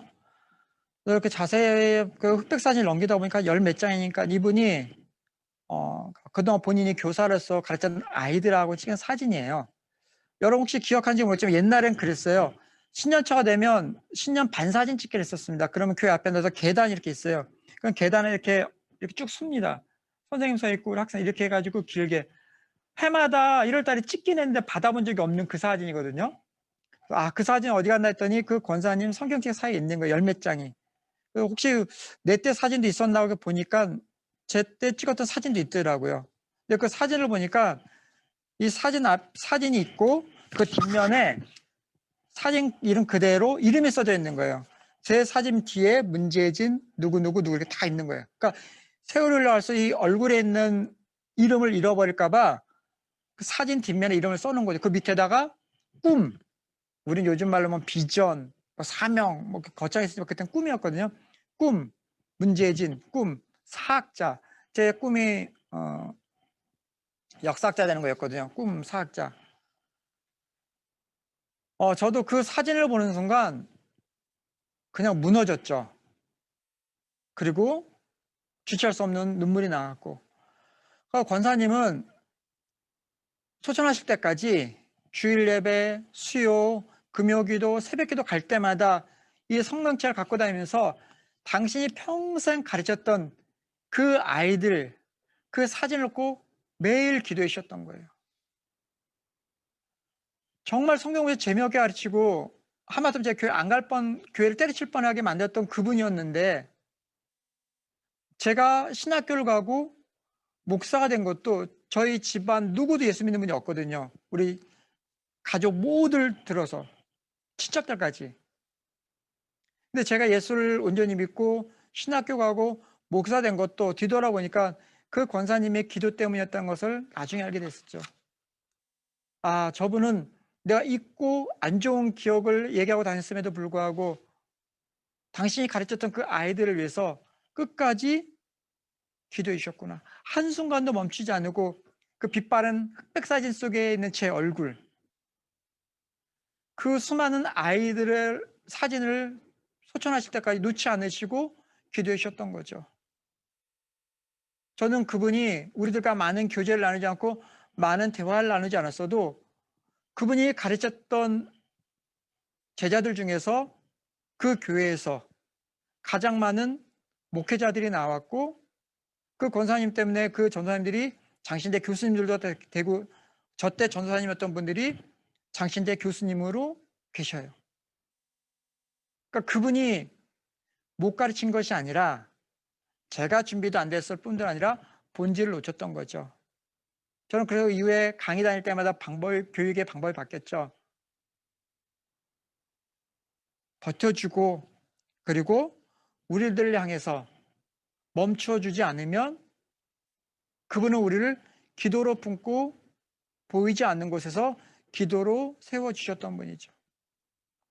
저는 여러분들도 저를 가르치는 권사님처럼 아이들을 가르치는 능숙한 스킬이 없으면 어떻습니까? 또 연세가 많으시면 어때요? 가르치는 것은 나이가 아닙니다. 내가 가르친 내 앞에 있는 이 아이들을 향한 마음과 열정이 더 중요하거든요. 하나씩 천천히 배우면서 가도 전혀 늦지 않아요. 멈추지만 않으면 돼요. 결국 그 권사님 때문에 제가 이 자리에 서게 됐고 여러분 앞에 강의를 하고 있습니다. 그전에는 이렇게 가르치면 안 됩니다의 본이었던 그 권사님이 지금은 이렇게 가르치는 좋은 교사였습니다. 라고 제가 제 입술로 고백을 합니다. 아마 제가 계속 강의해도 그 빚은 다 못 갚을 것 같아요. 제가 목사가 된 것을 알고 소천하는지 그건 제가 모르겠어요. 그러나 저는 그분의 기도 때문에, 그분이 멈추지 않는 전량한 기도 때문에 이 자리에 있게 됐다고 저는 감히 고백을 합니다. 몰라줘도 여러분이 있어야 할 그 자리에서 그를 세워주면 언젠가 어느 곳에서 여러분의 기도가 반드시 응답될 겁니다. 그것을 기억하시고 멈추지 마시고 아이들 향한 열정과 마음을 계속 이어나갈 수 있기를 바랍니다. 그러면 이 뉴노멀 시대, 이제 지금 코로나19, 포스트 코로나 이것도 다 지나갔죠. 이제 새로운 시대, 새로운 상황, 새로운 시스템이 만들어졌습니다. 이제 새로운 뉴노멀 시대라고 얘기를 하죠. 그럼 이 뉴노멀 시대에 다음 세대 교육은 어떻게 진행이 돼야 될까? 지금 여러분들이 만나고 있는 아이들은 흔히 우리가 MZ세대라고 하죠. 디지털 네이티브입니다. 그러니까 선생님들 중에서 이 MZ세대도 있으실 거예요. 근데 대부분의 선생님들은 MZ세대 이상일 거라고 생각이 드는데 지금 여러분들이 만나고 가르치는 MZ세대는 우리 세대와 완전히 다른 거죠. 그러니까 디지털 환경에서 나고 자라면서 디지털 기술과 친숙한 세대들입니다. 그러니까 MZ세대, M은 밀레니얼 세대고 Z는 G세대라고 얘기를 합니다. 그러니까 지금 이 MZ세대는 2019년도 기준으로 약 1,700만 명이에요. 지금 교회들마다 교회 학교가 없다, 아이들이 없다라고 얘기를 하지만 여러분 생각해 보세요. 우리가 교회 학교가 없고 아이들이 없지만 세상 교회 밖에는 몇 명 있다고요? 1,700만 명 있습니다. 우리가 복음을 전해야 할 대상, 복음을 들을 아이들이 1,700만 명 있다는 거죠. 그럼 교회에 아이들이 없고 교회 학교 없다는 것은 우리가 그들을 전도하고 복음을 전하는 방법과 전략과 전술이 바뀌어야 되는데 바뀌지 않고 있다는 거죠. 여러분 기업이 얼마나 자신들의 이윤을 위해서 끊임없이 빠르게 바뀌고 있습니까? 지금 기업의 주 타겟층이 어딘지 아세요? 이 MZ세대입니다. 그러니까 이들을 대상으로 하는 것들이 무섭도록 성장하고 있어요. 물론 우리가 이들을 다 잡을 수는 없죠.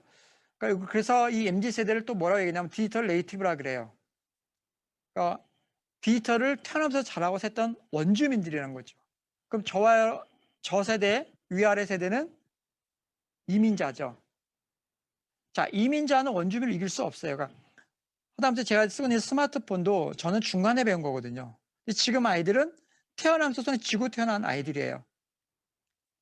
그러니까 보통 우리 세대는 뭔가를 내가 다 하려고 하는데요. 영상도 편집하고 만들고 이 아이들한테 주니까요. 10분 만에 만들어내요. 저는 한 3, 4시간 걸린 거를 던져주니까 10여 분 만에 따다닥 하고 만들어내더라고요. 그러니까 내가 뭘 다 하려고 하지 말고 이 MZ 세대에게도 우리가 무엇을 배우고 기업이 주 타겟층을 정했다면 우리는 이 1,700명에 되는 대상들에게 그동안에 썼던 그 방법이 아닌 새로운 세대, 새로운 선교지와 같은 이 세대를 위해서 그전 것은 잠시 유보하고 새롭게 이들을 위해서 우리가 어떻게 접근해야 될 건가. 이미 우리 하나는 배웠죠. 온라인으로 영상을 보내고 설교를 보내고 제자 훈련하는 새로운 기술을 우리가 얻었습니다. 그러니까 지금 아이들 같은 경우는 영상으로 보는 게 되게 익숙해졌어요. 저와 여러분 아까 포털로 검색하잖아요. 이 MZ세대는 어떻게 해요? 포털에서 검색 안 하고 유튜브에서 검색합니다. 신앙이란 무엇인가, 예수님 누구신가? 포털에서 그렇게 안 합니다. 유튜브나 영상에서 치고 2분, 3분, 5분, 7분짜리 영상을 듣고 그냥 배워요. 저는 아직도 텍스트를 봐야 되는 세대인데.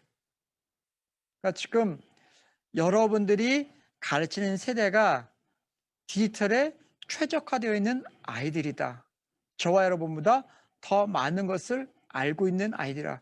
그렇다 해서 우리가 지금 열심히 배운다고 해서 그들을 이길 수는 없어요. 왜요? 그들은 네이티브, 원주민들이고 우리 중간에 배운 이주민이에요. 그러므로 우리는 그들의 것을 보고 배우는 것도 필요하지만 우리의 것으로 그들에게 넣어줄 수 있는 것이 무엇인가 그것을 표현할 필요가 있다는 거죠. 그래서 MZ 세대는 가장 많이 활용하는 게 뭐냐면 유튜브 감상이 그 이제 교차 조사한 건데요. 유튜브 감상이 코로나19 때 가장 많이 활용한 겁니다. 그리고 유튜브 세대를 가장 공유하는 문화가 유튜브죠.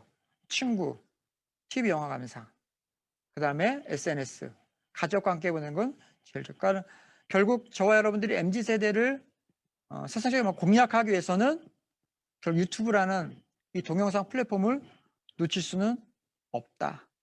근데 또 유튜브 동영상을 만들 때 길게 만들 필요도 없는 거죠. 짧고 굵게. 이미지 메이킹이 되게 중요합니다. 그래서 또 중요한 이 MZ세대의 부모는 누구냐? 바로 X세대입니다. 그러니까 X세대 부모가 새로운 세대에서 조금 신인류라고 얘기를 했지 않습니까? 뭐든지 자유롭고 내가 하고 싶은 모든 것들 할 수 있는 그 부모 세대에서 태어난 세대가 MZ세대예요. 그러니까 저와 여러분들이 MZ세대 부모 교육을 시킬 때도 예전에 가졌던 그 관념으로는 가르칠 수가 없다는 거죠. 그러므로 X세대의 부모와 그 X세대 부모한테 태어난 MZ세대 그들에 대해서 우리가 분석하고 이해하고 그리고 접근에 들어가야 된다는 것을 우리가 알아야 됩니다. 그리고 이들은 성공보다 좋아하는 일을 추구합니다. 분명하죠. 물론 성공하기 원하고 출세 이거 싫어하는 사람 없죠. 근데 많은 돈을 버는 것도 중요하지만 내가 피곤하고 짜증나면 그 일을 접을 수 있는 게 이 MZ세대죠. 내가 행복할 수 있는 방식으로 행복하면 충분하다고 여기는 거죠. 그래서 작은 것에서 소소한 것에서 기쁨을 느끼고 즐거워하는 거죠. 더군다나 이 코로나19로 인해서 더 많이 나가지 않음으로 말미암아서 작은 공간, 그러니까 집이 그 가정이 자기만의 것을 영위할 수 있고 자기만에서 뭔가 생활을 만들어낼 수 있는 공간이 됐죠. 왜요? 사이버 상에서 마음껏 모든 것을 할 수 있기 때문에. 그래서 저나 여러분들이 다음 세대를 가르칠 때 주입식으로 뭔가를 주는 것보다 그 다음에 성공하는 것이 최고의 가치가 아니라 너가 좋아하는 일을 어떻게 풀어나가는 것이 중요한 것인가 그것을 우리가 가르쳐야 된다는 거죠. 그리고 MZ세대 여러분이 가르치는 그 미래 세대는 경험과 체험을 되게 중시합니다. 그러니까 낯설고 새로운 것에 대한 두려움보다는 되게 느끼고 경험하려고 하죠. 그리고 평범한 경험 속에서도 특별한 의미를 찾고자 합니다. 대기업들이 많이 오프라인을 없앴어요. 매장들을. 그런데 지금 세계 최고의 굴지기업 아마존도 오프라인 매장을 만들고 있어요. 나이키 같은 경우도 오프라인 매장 없앴다가 만듭니다. 그건 뭐냐? 오프라인 매장을 만든 것은 꼭 거기서 사는 것가 아니라 경험하게 해보는 거예요. 그걸 신어보게 하고 만져보게 하고 느껴보고 하는 거죠. 그런 다음에 거기서 안 사도 되죠. 이미지를 느낀 다음에 사이버로 넘어갈 수 있고 그 매장에서 사이버로 살 수 있게 만든 거죠. 이제 모든 것은 온라인으로 갈 거야. 아니죠. 기업은 그럼에도 불구하고 온라인이지만 결국은 경험과 체험, 만져보고 느끼는 것을 MZ세대가 중요하고 여기기 때문에 결국 오프라인 매장을 또 만들어가고 있는 거예요. 우리가 이걸 놓쳐서는 안 된다는 거죠. 대세가 온라인이다? 아니죠. 온라인이 대세여도 놓칠 수 없는 오프라인의 것이 있다는 거죠. 교회에서도 온라인으로 교육할 수도 있지만 온라인으로 교육할 수 없는 그것을 좋아해야 된다는 거죠. 왜요? 그들은 느끼고 만지고 경험하는 것을 중요시 여기기 때문에. 지금 코로나19 때문에 할 수 없지만 코로나19 때 끝나고 난 다음에 해야지가 아니라 지금부터 그런 것들을 준비하고 있다가 코로나 끝나고 난 뉴노멀 상황에서 그것이 바로 적용될 수 있도록 해야 된다. 그러니까 그때가 사는 것이 아니라 지금 그것을 준비해서 그러니까 이전에 수련회와 성경학교도 완전히 달라졌어요. 작년에는 못했고 올해는 변형돼서 온라인과 오프라인을 섞어서 하고 있지 않습니까? 그러면 앞으로도 포스트 코로나 이후에도 이것을 접목해서 가능해질 수가 있다는 거죠.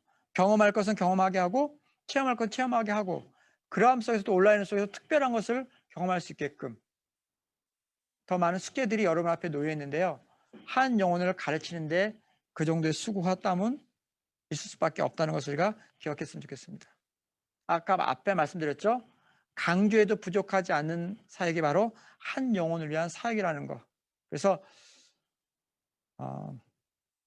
이런 말하기 좀 조심스러운데 담임 목사님들은 교구 사역자들은 교구수 성도들 그 교구의 성도들이 늘어나길 원하죠.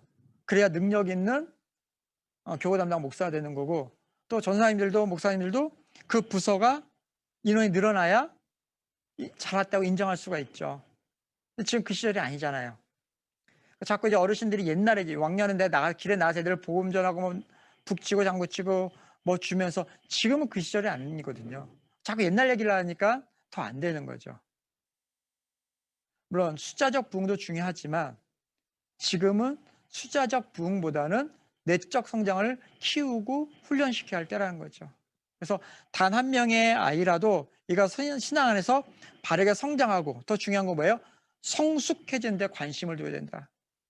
수많은 크리스찬이 지금 있지만 세상을 얼마나 많은 비웃음과 조롱을 하는 이들이 많습니까? 그럼 여러분 생각해 보세요. 한일병합 합병 시대 1910년대 20년대 그때 우리 크리스찬은 0.몇 프로 되지 않았어요. 근데 선하고 아름다운 영향을 되게 줬거든요.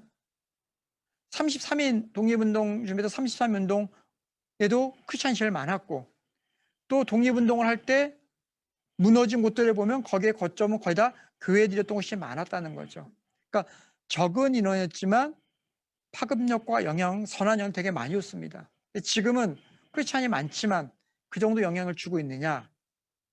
이건 여러분이 그 결과를 잘 알고 있을 거예요. 숫자적 성장도 필요하지만 아이들의 성장에 그 성숙에 더 초점을 맞춰야 한다는 것을 기억했으면 좋겠습니다. 사람들이 만나면 반갑다고 뭐 하죠? 악수를 합니다. 악수를 하면 그 상대방의 그 따스한 그 손길이 제 손에 전달이 되죠. 만지고 있는 동안에는. 그런데 사람이 만나서 반갑다고 악수를 합니다. 인사가 끝나고 나면 손을 떼죠. 그러면 상대방이 채운 그 감촉이 내게서 사라집니다. 전 여러분 앞에 있는 그 다음 세대들이 세상을 권력, 명예, 부, 또 부모, 선생님 물론 쥐고 있고 함께하고 있으면 좋겠지만 그건 영원할 수가 없습니다. 부모님도 교사인 여러분도 영원토록 그 아이들과 함께할 수는 없어요. 결국 나를 도와줄 수 있는 것은 언젠가 다 떠나게 됐다는 거죠. 내 부모도 떠나고 선생님도 떠나고 부와 명예 권력도 영원하지 않다는 거죠. 그러면 이러한 아이들에게 우리가 핵심을 넣어줘야 될 것이 무엇일까요? 보통 손악수에서 할 수 있는 건 뭐냐면 우리가 팔목악수 이렇게 잡는 거죠. 그럼 여러분도 이렇게 서로가 잡아보세요. 자, 오른손이 하나님, 왼손이 나. 요즘 아이들. 자, 여러분도 지금 살아오면서 신앙생활 하면서 얼마나 많은 간절한 기도했어요.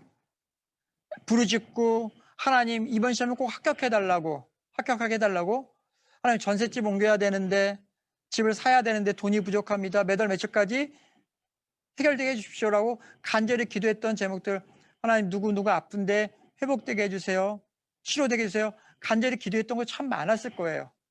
그럼에도 불구하고 기도가 들어지지 않았을 때 특히 아이들 같은 경우는 응답되지 않을 때 얼마나 힘들고 어렵고 불만이 많겠어요. 하나님은 내 기도를 들어주지 않는 것 같다. 하나님 없는 것 같더라고. 아이들이 하나님은 내 기도 응답하자고 날 도와주지 않는 것 같다고 손을 떼도 이 손을 여전히 누가 잡고 있어요? 하나님이 잡고 있다는 거죠. 하나님이 잡고 있는 이 손이 외롭죠. 살아가다가 외롭고 힘들고 다시 잡을 때까지 하나님은 너를 놓지 않고 있어. 이것을 여러분들이 아이들에게 넣어줘야 합니다. 이것이 바로 변하지 않는 것. 하나님 너를 사랑하고 너를 지켜주고 보호해주고 있어. 이것을 여러분들이 변하지 않는 가치로 가르쳐줘야 됩니다. 모든 것이 떠나고 하나님을 네가 포기해도 하나님 너를 포기하지 않고 잡아주겠다는 거. 힘들고 어려울 때 다시 잡아줄 때까지 기다리고 있는 하나님. 그 하나님을 여러분들이 아이들에게 넣어줘야 돼. 이거는 코로나 시대가 됐건 지나고 난 다음이건 뉴노멀 시대건 어느 세상이 되고 어떤 환경이 될지라도 여러분이 가르치는 아이들에게 심어줘야 할 최고의 가치라는 것을 알아야 됩니다. 하나님 너를 붙잡고 있어. 성경 구절 하나 볼게요. 베냐민에 대한 일렀을 때 여호와의 사랑을 입은 자는 그 곁에 안전히 살리로다. 여호와께서 그를 날에 마치도록 보호하시고 그를 자기 어깨 사이에 있게 하시리로다. 신명기 33장 12절의 말씀이에요. 모세가 죽기 전에 유언처럼 부탁한 말이죠. 베냐민에게 대해서. 뭐라고 얘기해요? 여호와의 사랑을 입은 자, 즉 교사인 여러분은 여호와의 사랑을 입은 자, 그러니까 사랑을 받을 것이다가 아니라 내 사랑을 줄 것이다가 아니라 이미 너는 사랑을 받은 사람이라는 거예요. 이미 나의 사랑을 받은 너를 내가 안전하게 살게 해주겠다라고 얘기하는 거죠. 세상의 그 어떤 곳에서도 네가 무너지지 않게 좌절하지 않게 안전 살게 해주시겠다라고 말씀하고 있는 겁니다. 그리고 두 번째 뭐라 그래요? 날이 마치도록 보호하신다. 그래서 날은 원데이가 아니라 평생을 얘기합니다. 그러니까 평생도록 너를 보호해주겠다. 그러니까 하나님이 교사인 여러분을 가르치는 그 다음 세대의 아이들을 하나님께 이미 사랑하셨고 안전하게 살게 해주고 평생도록 보호하시고 그런 다음에 교사인 여러분들을 어떻게 해요? 어깨 사이에 있게 하시겠다 말씀하고 있어요. 여러분 남자들보다 여성들도 많이 느끼고 알 수 있을 것 같아요. 어깨 사이에다 두는 방법 딱 세 가지가 있어요. 첫째는 뭘까요? 어깨 사이에. 하나님이 저와 여러분을 어깨 사이에 둔다고 말씀하시거든요. 첫째는 뭐예요? 안아주는 거죠. 두 번째는 뭘까요? 업어주는 거. 세 번째는 뭘까요? 목마 태우는 겁니다. 여러분이 살아가다 힘들고 어렵고 때로 여러분 가르치는 아이들 때문에 많이 상처받고 힘들고 지쳤을 때 그때 하나 여러분을 안아주시고 우리의 눈을 마주치면서 사랑하는 딸아 사랑하더라 힘들지 힘내 내가 너와 함께하고 있잖아 내가 너를 보고 있잖아 그러면 등을 두들겨 줄 겁니다. 그리고 우리가 하나님 주신 사명을 가지고 비전을 멀게 걸어갈 때 힘들고 지쳐서 쓰러져서 하나님 너무 힘들고 너무 고난이 심해서 더 이상 걸어갈 수가 없습니다라고 고백하고 주저앉고 쓰러질 때 하나님께 우리를 업어주시고 당신의 등이 청진기가 돼서 내 심장을 느끼면서 사랑하는 딸아 사랑하는 아들아 내 등에 업혀 거기 내가 너를 업고 걸어가 줄게 말씀하신다는 거죠. 그리고 어깨 사이에 두면서 내가 보는 것보다 더 멀리 보아 우리를 목마 태우시고 당신이 보는 것보다 더 멀리 더 큰 꿈을 더 비전을 향해서 하나님이 우리를 세워주신다는 거죠. 그러니까 하나님께서 교사인 여러분들을 안전하게 평생도록 보호하시고 당신의 어깨 사이에 두고 위로해주고 힘과 능력을 주신다는 겁니다. 그 힘을 가지고 여러분이 버티시고 느려도 멈추지 않으면 우리 앞에 어떠한 상황이 벌어져도 다 이겨낼 수 있다는 것을 기억하셨으면 좋을 것 같아요. 여러분 충분히 지금까지 잘해 오셨어요. 그리고 앞으로도 잘하실 겁니다. 그리고 여러분도 여러분 앞에 있는 미래 세대, 다음 세대들을 잘해주는 것만큼 하나님께서 등 뒤에서 여러분을 지켜주시고 반드시 보호해 주실 것입니다. 이 시대 가운데 변하는 것들에 초점을 맞추지 마시고 변하지 않는 하나님의 가치, 하나님의 기준, 하나님의 말씀 그것들을 가지고 여러분 앞에 자리한 그들을 대하고 품어준다면 눈여멀 시대가 오고 어떤 상황이 와도 여러분이 그 말씀을 아이들이 받아들이고 아멘으로 고백하고 어느 때, 어느 순간에, 어느 자리에서 분명히 교사님 여러분에 대해서 고마워하고 감사하게 여길 겁니다. 거기에 초점을 맞출 수 있기를 간절히 바랍니다. 감사합니다. 여기까지입니다. 네, 감사합니다. 그럼 예. 지금부터 채팅창에 올라와 있는 질문 두 가지와 그리고 더불어 질문이 있으신 분은 채팅창을 이용해서 이용을 하시거나 아니면 직접 말로 질문하실 분들은 저희 말씀해 주시면 바로 발언권을 드리도록 하겠습니다. 먼저 첫 번째 질문을 제가 읽어 드리겠습니다. 이거 보시는 분들은 채팅창에 들어가시면 이제 써주신 내용이 있어요. 채팅창을 참고하시면서 봐주시면 될 것 같습니다. 첫 번째 질문 읽어드리겠습니다. 지금 한 번도 경험하지 못한 상황에서 미래를 알 수 없기에 불안해하고 있는 상황이었습니다. 그런 상황에서 우리 교회 각 부서는 각 교육자들의 성향대로 조치를 취하기 시작했고 그 긴급 조치가 지금까지 이어졌으며 지금은 각계 전투의 모습으로 나타나고 있습니다. 이것이 어쩔 수 없는 부분이지만 각 부서마다 아이들 성향도 다르기 때문이라고 생각합니다. 이런 상황 속에서 오늘 들었던 목사님께서 말씀하신 필요한 것은 버리고 강점을 살리기 위해서는 이런 각 부서만의 각계 전투의 모습으로는 어려운 것 같습니다. 이런 상황에서 이상적인 교회 학교 운영이 되기 위해선 어떤 모습이 강점을 살리며 운영되는 이상적인 모습이 될지 궁금합니다. 예를 들어 카리스마의 리더십이 필요한지 롤 모델을 선정하고 따라야 할지 이상적인 모습이 무엇인지 궁금합니다. 예, 이거는 작년에 참 많은 질문으로 나왔던 것들이었거든요. 작년에도 워낙 긴급하고 위기 상황이었기 때문에요. 지금도 그렇다면은 전 일단 먼저 모여서 회의하라. 공간에 모일 수 없다면 온라인상으로라도 모여서 회의부터 해야 됩니다. 뭐 회의가 만사는 아니지만 회의를 하셔서 상황이 어떤지 분석하고 이해하고 우리가 가진 자산 꼭 돈을 의미하는 거 아니죠? 자산이 무엇인지 그걸 챙기고 그것을 어떻게 분배하고 어떤 사회에 초점을 맞출 것인가.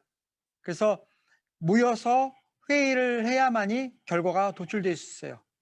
그러고 나서 교육자들끼리 먼저 그런 회의를 해야 되고 그것을 가지고 또 그 내용을 가지고 교회 학교 각 부서에 가서 또 교사분들과 함께 의논을 해야 되고 그래서 그것이 끝나고 난 다음에는 또 여러분이 가르치는 뭐 영유아까지 힘들겠지라도 또 영유아 쪽 같은 경우는 부모님들과 하면 되고 어린이와 청년들 같은 경우는 그들과 함께 해서 어떠한 방향으로 갈지 그것에 논의라는 게 가장 중요해요. 그러니까 만들어서 제공하는 것은 오래 못 갑니다. 끊임없이 같이 회의하시고 오늘 뭐 이제 목요일이니까 토요일에 있든 주일에 있든 오늘 들으신 내용 가지고 우리가 변할과 변하지 않는 것은 무엇인가 또 다시 뉴노멀 시대 리바운드 됐을 때 80%는 결국 돌아갈 건데 돌아오지 않은 20%는 어떻게 할 것인가 이런 부분들 그 다음에 우리 곤지암 교회가 그동안 해왔던 게 있었는데 코로나 때문에 못한 게 분명히 있었을 거예요. 근데 못했는데 아무 변화가 없었다. 그건 유보해도 되는 거죠. 근데 해왔던 건데 작년 1년 동안 안 했더니 큰 어려움이 있었다.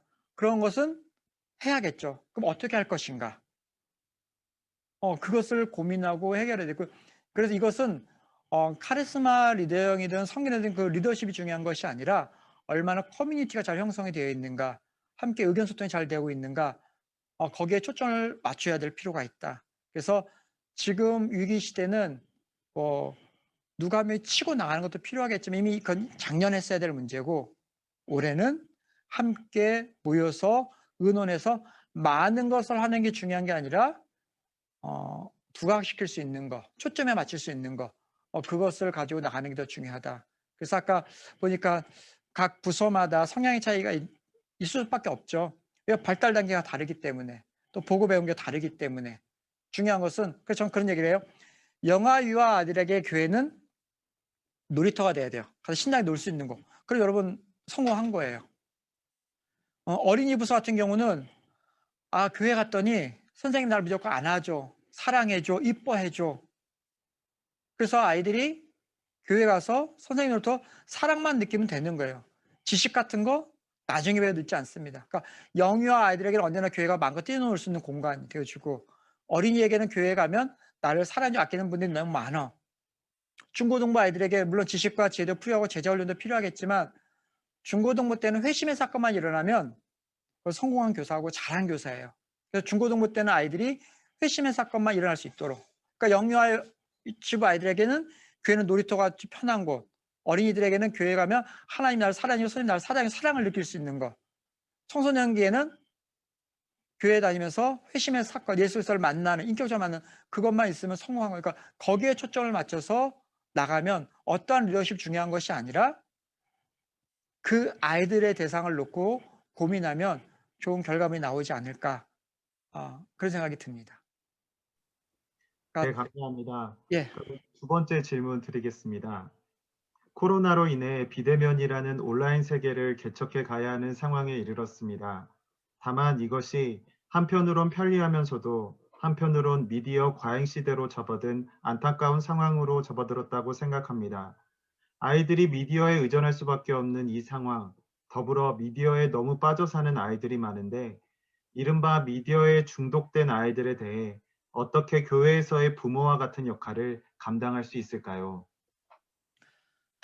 이거는 사실 교회에서 할 수 없습니다. 교회에서는 교육을 해도 그냥 이론적인 거에 지날 수밖에 없거든요. 그래서 교회에서는 할 수 있는 거라면 좋은 콘텐츠를 만들어 주는 거, 그리고 좋은 콘텐츠를 끊임없이 소개해 주는 거. 아무리 그래도 우리가 얘기하지 않아도 이미 MZ세대 같은 경우는 우리보다 더 많은 다양한 것을 검색하고 하루에 한 2-3시간 이상을 아이들이 서핑한다 그러지 않습니까? 그래서 가장 좋은 것은 교회에서 좋은 미디어 콘텐츠를 제공하거나 알려주는 거.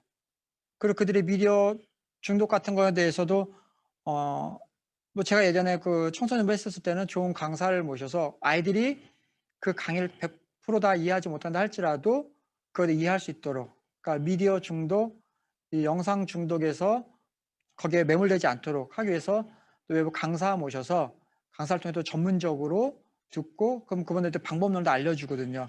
그것도 그 고유한 영역이니까. 그래서 그런 전문가를 통해서 미디어 홍수 속에서 좋은 거 나쁜 거 구별해낼 수 있는 방법, 그리고 좋은 콘텐츠에 접근할 수 있는 것들, 그런 것도 끊임없이 알려주고 소개하는 것이 가장 중요한 거고, 또 그러한 전문가를 통해서 또 좋은 소스를 얻는 것도 필요하다 생각을 합니다. 그래서 교회에서 좋은 콘텐츠를 긴 걸 많이 만들 것보다도 짧게 다양하게 주는 것이 더 좋지 않을까. 어느 교회에 보니까 그렇게 짧은 거 뭐 1분 30초짜리 아주 짧게 툭툭 던지는, 해서 아이들이 그러니까 길면 안 봐요. 그러니까는 학교를 오고 가나 전철이나 버스에 잠깐 볼 수 있고 스쳐 지날 수 있는 거, 그러한 영상들을 일주일에 뭐 2-3번이라도 올려주고 보내주면 그것을 통해서 봤다는 것만으로도 또 잠재의식도 남아있을 수 있으니까, 그러니까 노출이 되게, 그러니까 기독교적인 문화 환경 속에 노출될 수 있는 기회를 주는 게 더 필요하지 않을까, 그런 생각이 듭니다. 예. 네, 감사합니다. 그럼 세 번째 질문 드리겠습니다. 교사의 나이가 몇 살까지라고 생각하시나요? 교사의 나이는 제 생각에는 교재나 공과를 내용을 가지고 전달할 수만 있으면 70이든 80이든 할 수 있다. 저는 그렇게 봅니다. 그래서 교회 교사는 뭐 20대부터 80대까지 전체 어우러져 있는 교회 학교 교사가 구성이 가장 좋다라고 저는 할 수가 있습니다. 그러니까 정년이 없다, 교사는. 예. 교사는 정년 없습니다. 본인이 그만두면 정년이에요. 네, 감사합니다. 마지막 질문은 저희 유년부에서 사역하고 계신 김한길 전도사님께서 직접 이제 육성으로 질문을 하신다고 합니다. 네, 안녕하세요. 이름은 김한기 전도사라고 합니다. 잘 네, 들리십니까? 네, 감사합니다. 네, 좋은 강의 너무 감사합니다. 근데 제가 강의를 듣다가요, 이제 너무 이제 생각에 좀 정리가 필요해서 질문 드리고 싶은데, 처음에 목사님께서 말씀하셨던 게 유튜버가 되면 안 된다라고 말씀하셨습니다. 제가 이거에 좀 되게 응원도 위로를 좀 얻었고요. 이렇게 그래 그런 게 필요하겠다라고 하셨는데 후반부에 가니까 이제 유튜브를 포기하면 안 된다라고 또 말씀하셨었어요. 네, 근데 이제 이거에 대해서 생각을 해보니까 아이들이 유튜브를 보는 이유는 이 유튜브를 통해서 교육적인 내용이나 정보를 얻을 수 있어서 그게 유익하기 때문에 유튜브를 본다기보다는 재미있고 집안에서 할 게 없기 때문에 그 유튜브를 본다라고 생각을 합니다. 그래서 아까 말씀하셨던 것처럼 짧은 영상을 계속 노출시켜주는 것도 방법이라고 하셨는데 전 아이들이 유튜브를 보는 이유가 재미있기 때문에라고 생각을 하고 그 영상을 보면서 시간을 보낼 수 있기 때문에라고 생각을 합니다. 근데 유튜버가 되지 말아라는 말이 제가 느끼기에는 퀄리티를 조금 포기하더라도 그렇게 계속해서 뭔가를 좀 퀄리티를 너무 거기에 집착하지 말아라고 했는데 그러다 보니까 어떤 현상이 발생했냐면 아이들이 더 이상 교회 예배 영상이나 교회에서 하는 영상을 찾아보지 않는 거죠. 왜냐하면 뻔한 이야기, 또 뻔한 내용, 그리고 또 내용을 떠나서 영상 자체가 재미가 없다 보니까 아이들은 봐도 그만 안 봐도 그만인 것처럼 끝나버리니까 저는 여기서 좀 퀄리티를 이렇게 뭔가에 집착하지 않되 유튜브를 포기하지 마라. 그럼 아이들을 볼 수 있게 만드는 방법이 무엇일까라는 생각을 좀 했었었고요. 그리고 이게 퀄리티가 없다 보면 각 가정에서 부모들이 느끼는 감정은 그래도 열심히 했구나라기보다는 이제는 1년이나 시간이 지나와서 이제 영상을 만드는 제작자의 이제 그 입장으로 봤을 때는 뭔가 성의가 없어 보일 때도 있어 보이고 그리고 유튜브다 보니까 교회 영상들마다 비교가 되지 않습니까? 그러다 보니까 우리 교회는 이게 더 멀리 가서는 전도사의 역량 부족까지 좀 이렇게 전해지는 것 같더라고요. 전 여기서 그러면 교회에서 앞으로 바라봐야 될 게 퀄리티를 포기할 수는 없을 것 같은데 그렇다고 해서 여기에 집착하면 안 되는 것 같기도 하고 이거를 좀 앞으로는 어떻게 이끌어 가야 될지에 대해서 조금 정리가 좀 더 필요할 것 같습니다. 예. 그래서 유튜버가 되지 말라는 것은 제가 무슨 얘기를 하냐면은 이제 어떤 경우가 많냐면 조회수를 올리고 보여지기 위해서 그러니까 한국 교회 모든 교회 학교 대상으로 하는 왜냐면 영상이 올려지니까 누군가도 볼 수 있다라는 그 생각들을 가지고 하거든요. 그러니까 저 같은 경우는 설교나 다른 데 어디 가면 못 올리게 해요. 왜냐하면 제가 오늘 강의한 거는 곤지암 교회만 두고 한 거거든요. 그래서 저는 그 다른 데 확산 못 시키게 해요. 왜냐하면 이 곤지암 교회만 위한 것이니까. 또 담임 목사님이 설교하실 때도 우리 교회 성도들만 얘기한 거거든요. 그러니까 다른 교회 성도들이 들을 필요가 전혀 없고 들어와서 들으면 감사한 거고 말을 많은 거죠. 제가 유튜버가 되지 말라는 그러한 의미로 유튜버가 되려고 하지 마라. 그러니까 조회수를 보고 구독자가 많고 늘어나 이거에 대해 초점을 맞추지 말라. 그런 의미의 유튜버 되지 말라는 거였고요. 그런데 아까 80% 이상의 아이들이 유튜브 세대들이에요. 영상 세대. 그러니까 그 아이들은 교회에서 아무리 탁월하게 만들어도요. 최고의 그 엔지니어를 데려다 만들어도 교회 거 그럼 일단은 적고 들어가요. 안 본다는 거죠. 왜? 교회는 이미 인식이 되어 있기 때문에. 그래서 교회에서 만들어진 영상은요, 세상에 만든 영상과 도저히 이길 수가 없습니다. 그러니까 여러분들 아는 그 어느 교회들이 연말 되면 며칠 기도회 하고 영상들을 만들어지지 않습니까? 뭐 21일 동안 막 하고 막 그럼 그 영상 소비자들이 다 누구일까요? 교인들이에요. 그러니까 안 믿는 성도들이 들어오는 것보다는 믿는 성도들이 해서 조회수가 늘어나거든요. 그렇다고 해서 아까 말씀하신 것처럼 요즘 제 담임 목사님들 만나면 그래요. 속된 말로 제발 전도사님들 쪼지 좀 말라고. 왜냐하면 본인들은 인터넷 사용할 줄도 모르면서 좋은 영상 만들어내라 이거 하나 오다는 내리고 전사님들 중에서도 처음 영상 접하는 분들도 많은데 밤을 새워서 가면서 3분, 5분, 10분 영상 만들어냈던 이따위 영상이 뭐 다른 교회 이렇게 만들었다 그런 이제 목사님들도 계신데 그 목사님이 잘못된 거고 그러니까 여러분들이 최고의 퀄리티로 만들어도 일단 아이들은 교회에서 만든 거 그부터 적고 들어갈 수밖에 없다. 이거는 이 한계는 인정을 해야 되고요. 두 번째는 그럼에도 불구하고 아이들은 재미있는 것도 보지만 평생 또 재미있는 걸 보지는 않거든요. 중요한 건 뭐냐면 가치 있는 것을 결국은 찾는다는 거예요. 그리고 여러분들이 절대 착각하면 안 되는 게 내가 우리 교회 아이들이 100명이다. 100명이 그 영상을 다 봐야 된다. 거의 강박관념에서 벗어나시고 100명 중에 한 명이라도 보면 된다. 그 마음을 가지셔야 돼요. 다 만족시킬 수 없습니다. 여러분 최고의 퀄리티를 만들어도요. 100명 중에 몇 명이라고 볼까요? 다른 교회 찾아서 보는 것도 오래가지 않습니다. 작년에 초창기 때 몇 군데 교회 조회수가 엄청 늘어났어요. 지금 그 교회들 가보세요. 담임 목사님들 탁월하신 분들 조회수 확 떨어졌습니다. 결국 돌아오게 돼 있습니다. 그래서 중요한 것은 모두를 만족시키는 것보다 듣고 볼 수 있는 그 최소한 그들의 마음에 맞게 우리가 준비한 것, 그 눈높이에 맞춰서 저는 지금 시대는 결국에 다 누가 만들어요? 대형교회 아닌데 미디어 담당자 없습니다. 결국 누구 손에 만들어요? 교육 목사, 교육전사님이 만들어요. 근데 여러분 아까 얘기했죠. MZ세대는 디지털 네이티브라 했잖아요. 그래서 저는 여러분 팁을 드리면 여러분이 다 만들 생각을 하지 말고요. 저 같은 경우는 고등학생, 중학생 던져주니까요. 잘 만들어 오더라고요. 그 아이들과 협업을 하세요. 그들의 눈높이에. 자, 이번 주에 예수님 누구신 부활에 대해서 얘기할 건데 이걸 한번 던져주면 그 아이들을 위해서 만드는 기가 막힌 것들이 나오는 걸 제가 봤거든요. 그래서 모두를 만족시킬 수는 없다. 그러나 가치를 담아서 전체를 대상이 아니라 그 중에서 볼 수 있는 그들 위해서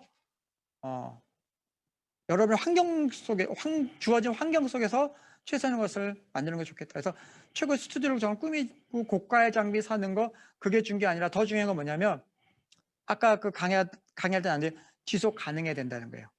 지속 가능하게 꾸준한 콘텐츠를 올려주는 게 고가의 장비와 고가의 환경으로 가끔 올리는 것보다 지속 가능한 꾸준한 게 더 중요하다는 것을 꼭 기억했으면 좋겠어요. 왜냐하면 작년 4월 5일에 이 강의를 해서 좋은 콘텐츠 만드는 것도 중요하지만 꾸준하게 합시다고 저희가 1월달 체크를 해봤습니다.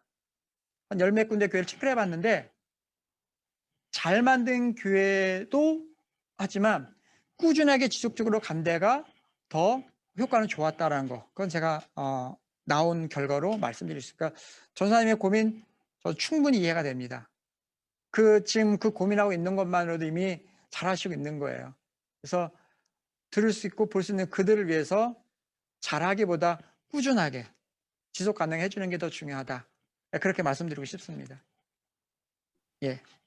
네, 감사합니다. 혹시 채팅창에나 치지 않았지만 혹시 구두로 질문하시고 싶으신 분이 계시면 마이크 음소거를 해제하시고 말씀해 주셨으면 좋겠습니다. 네. 저희가 한 10초 정도 제가 기다렸다가 없으시면 그러면 오늘 강의, 오늘 세미나는 여기서 마무리 짓는 것으로 하겠습니다. 혹시 질문 있으신 분이 있으시면 음소거를 해제하시고 말씀해 주시면 감사하겠습니다.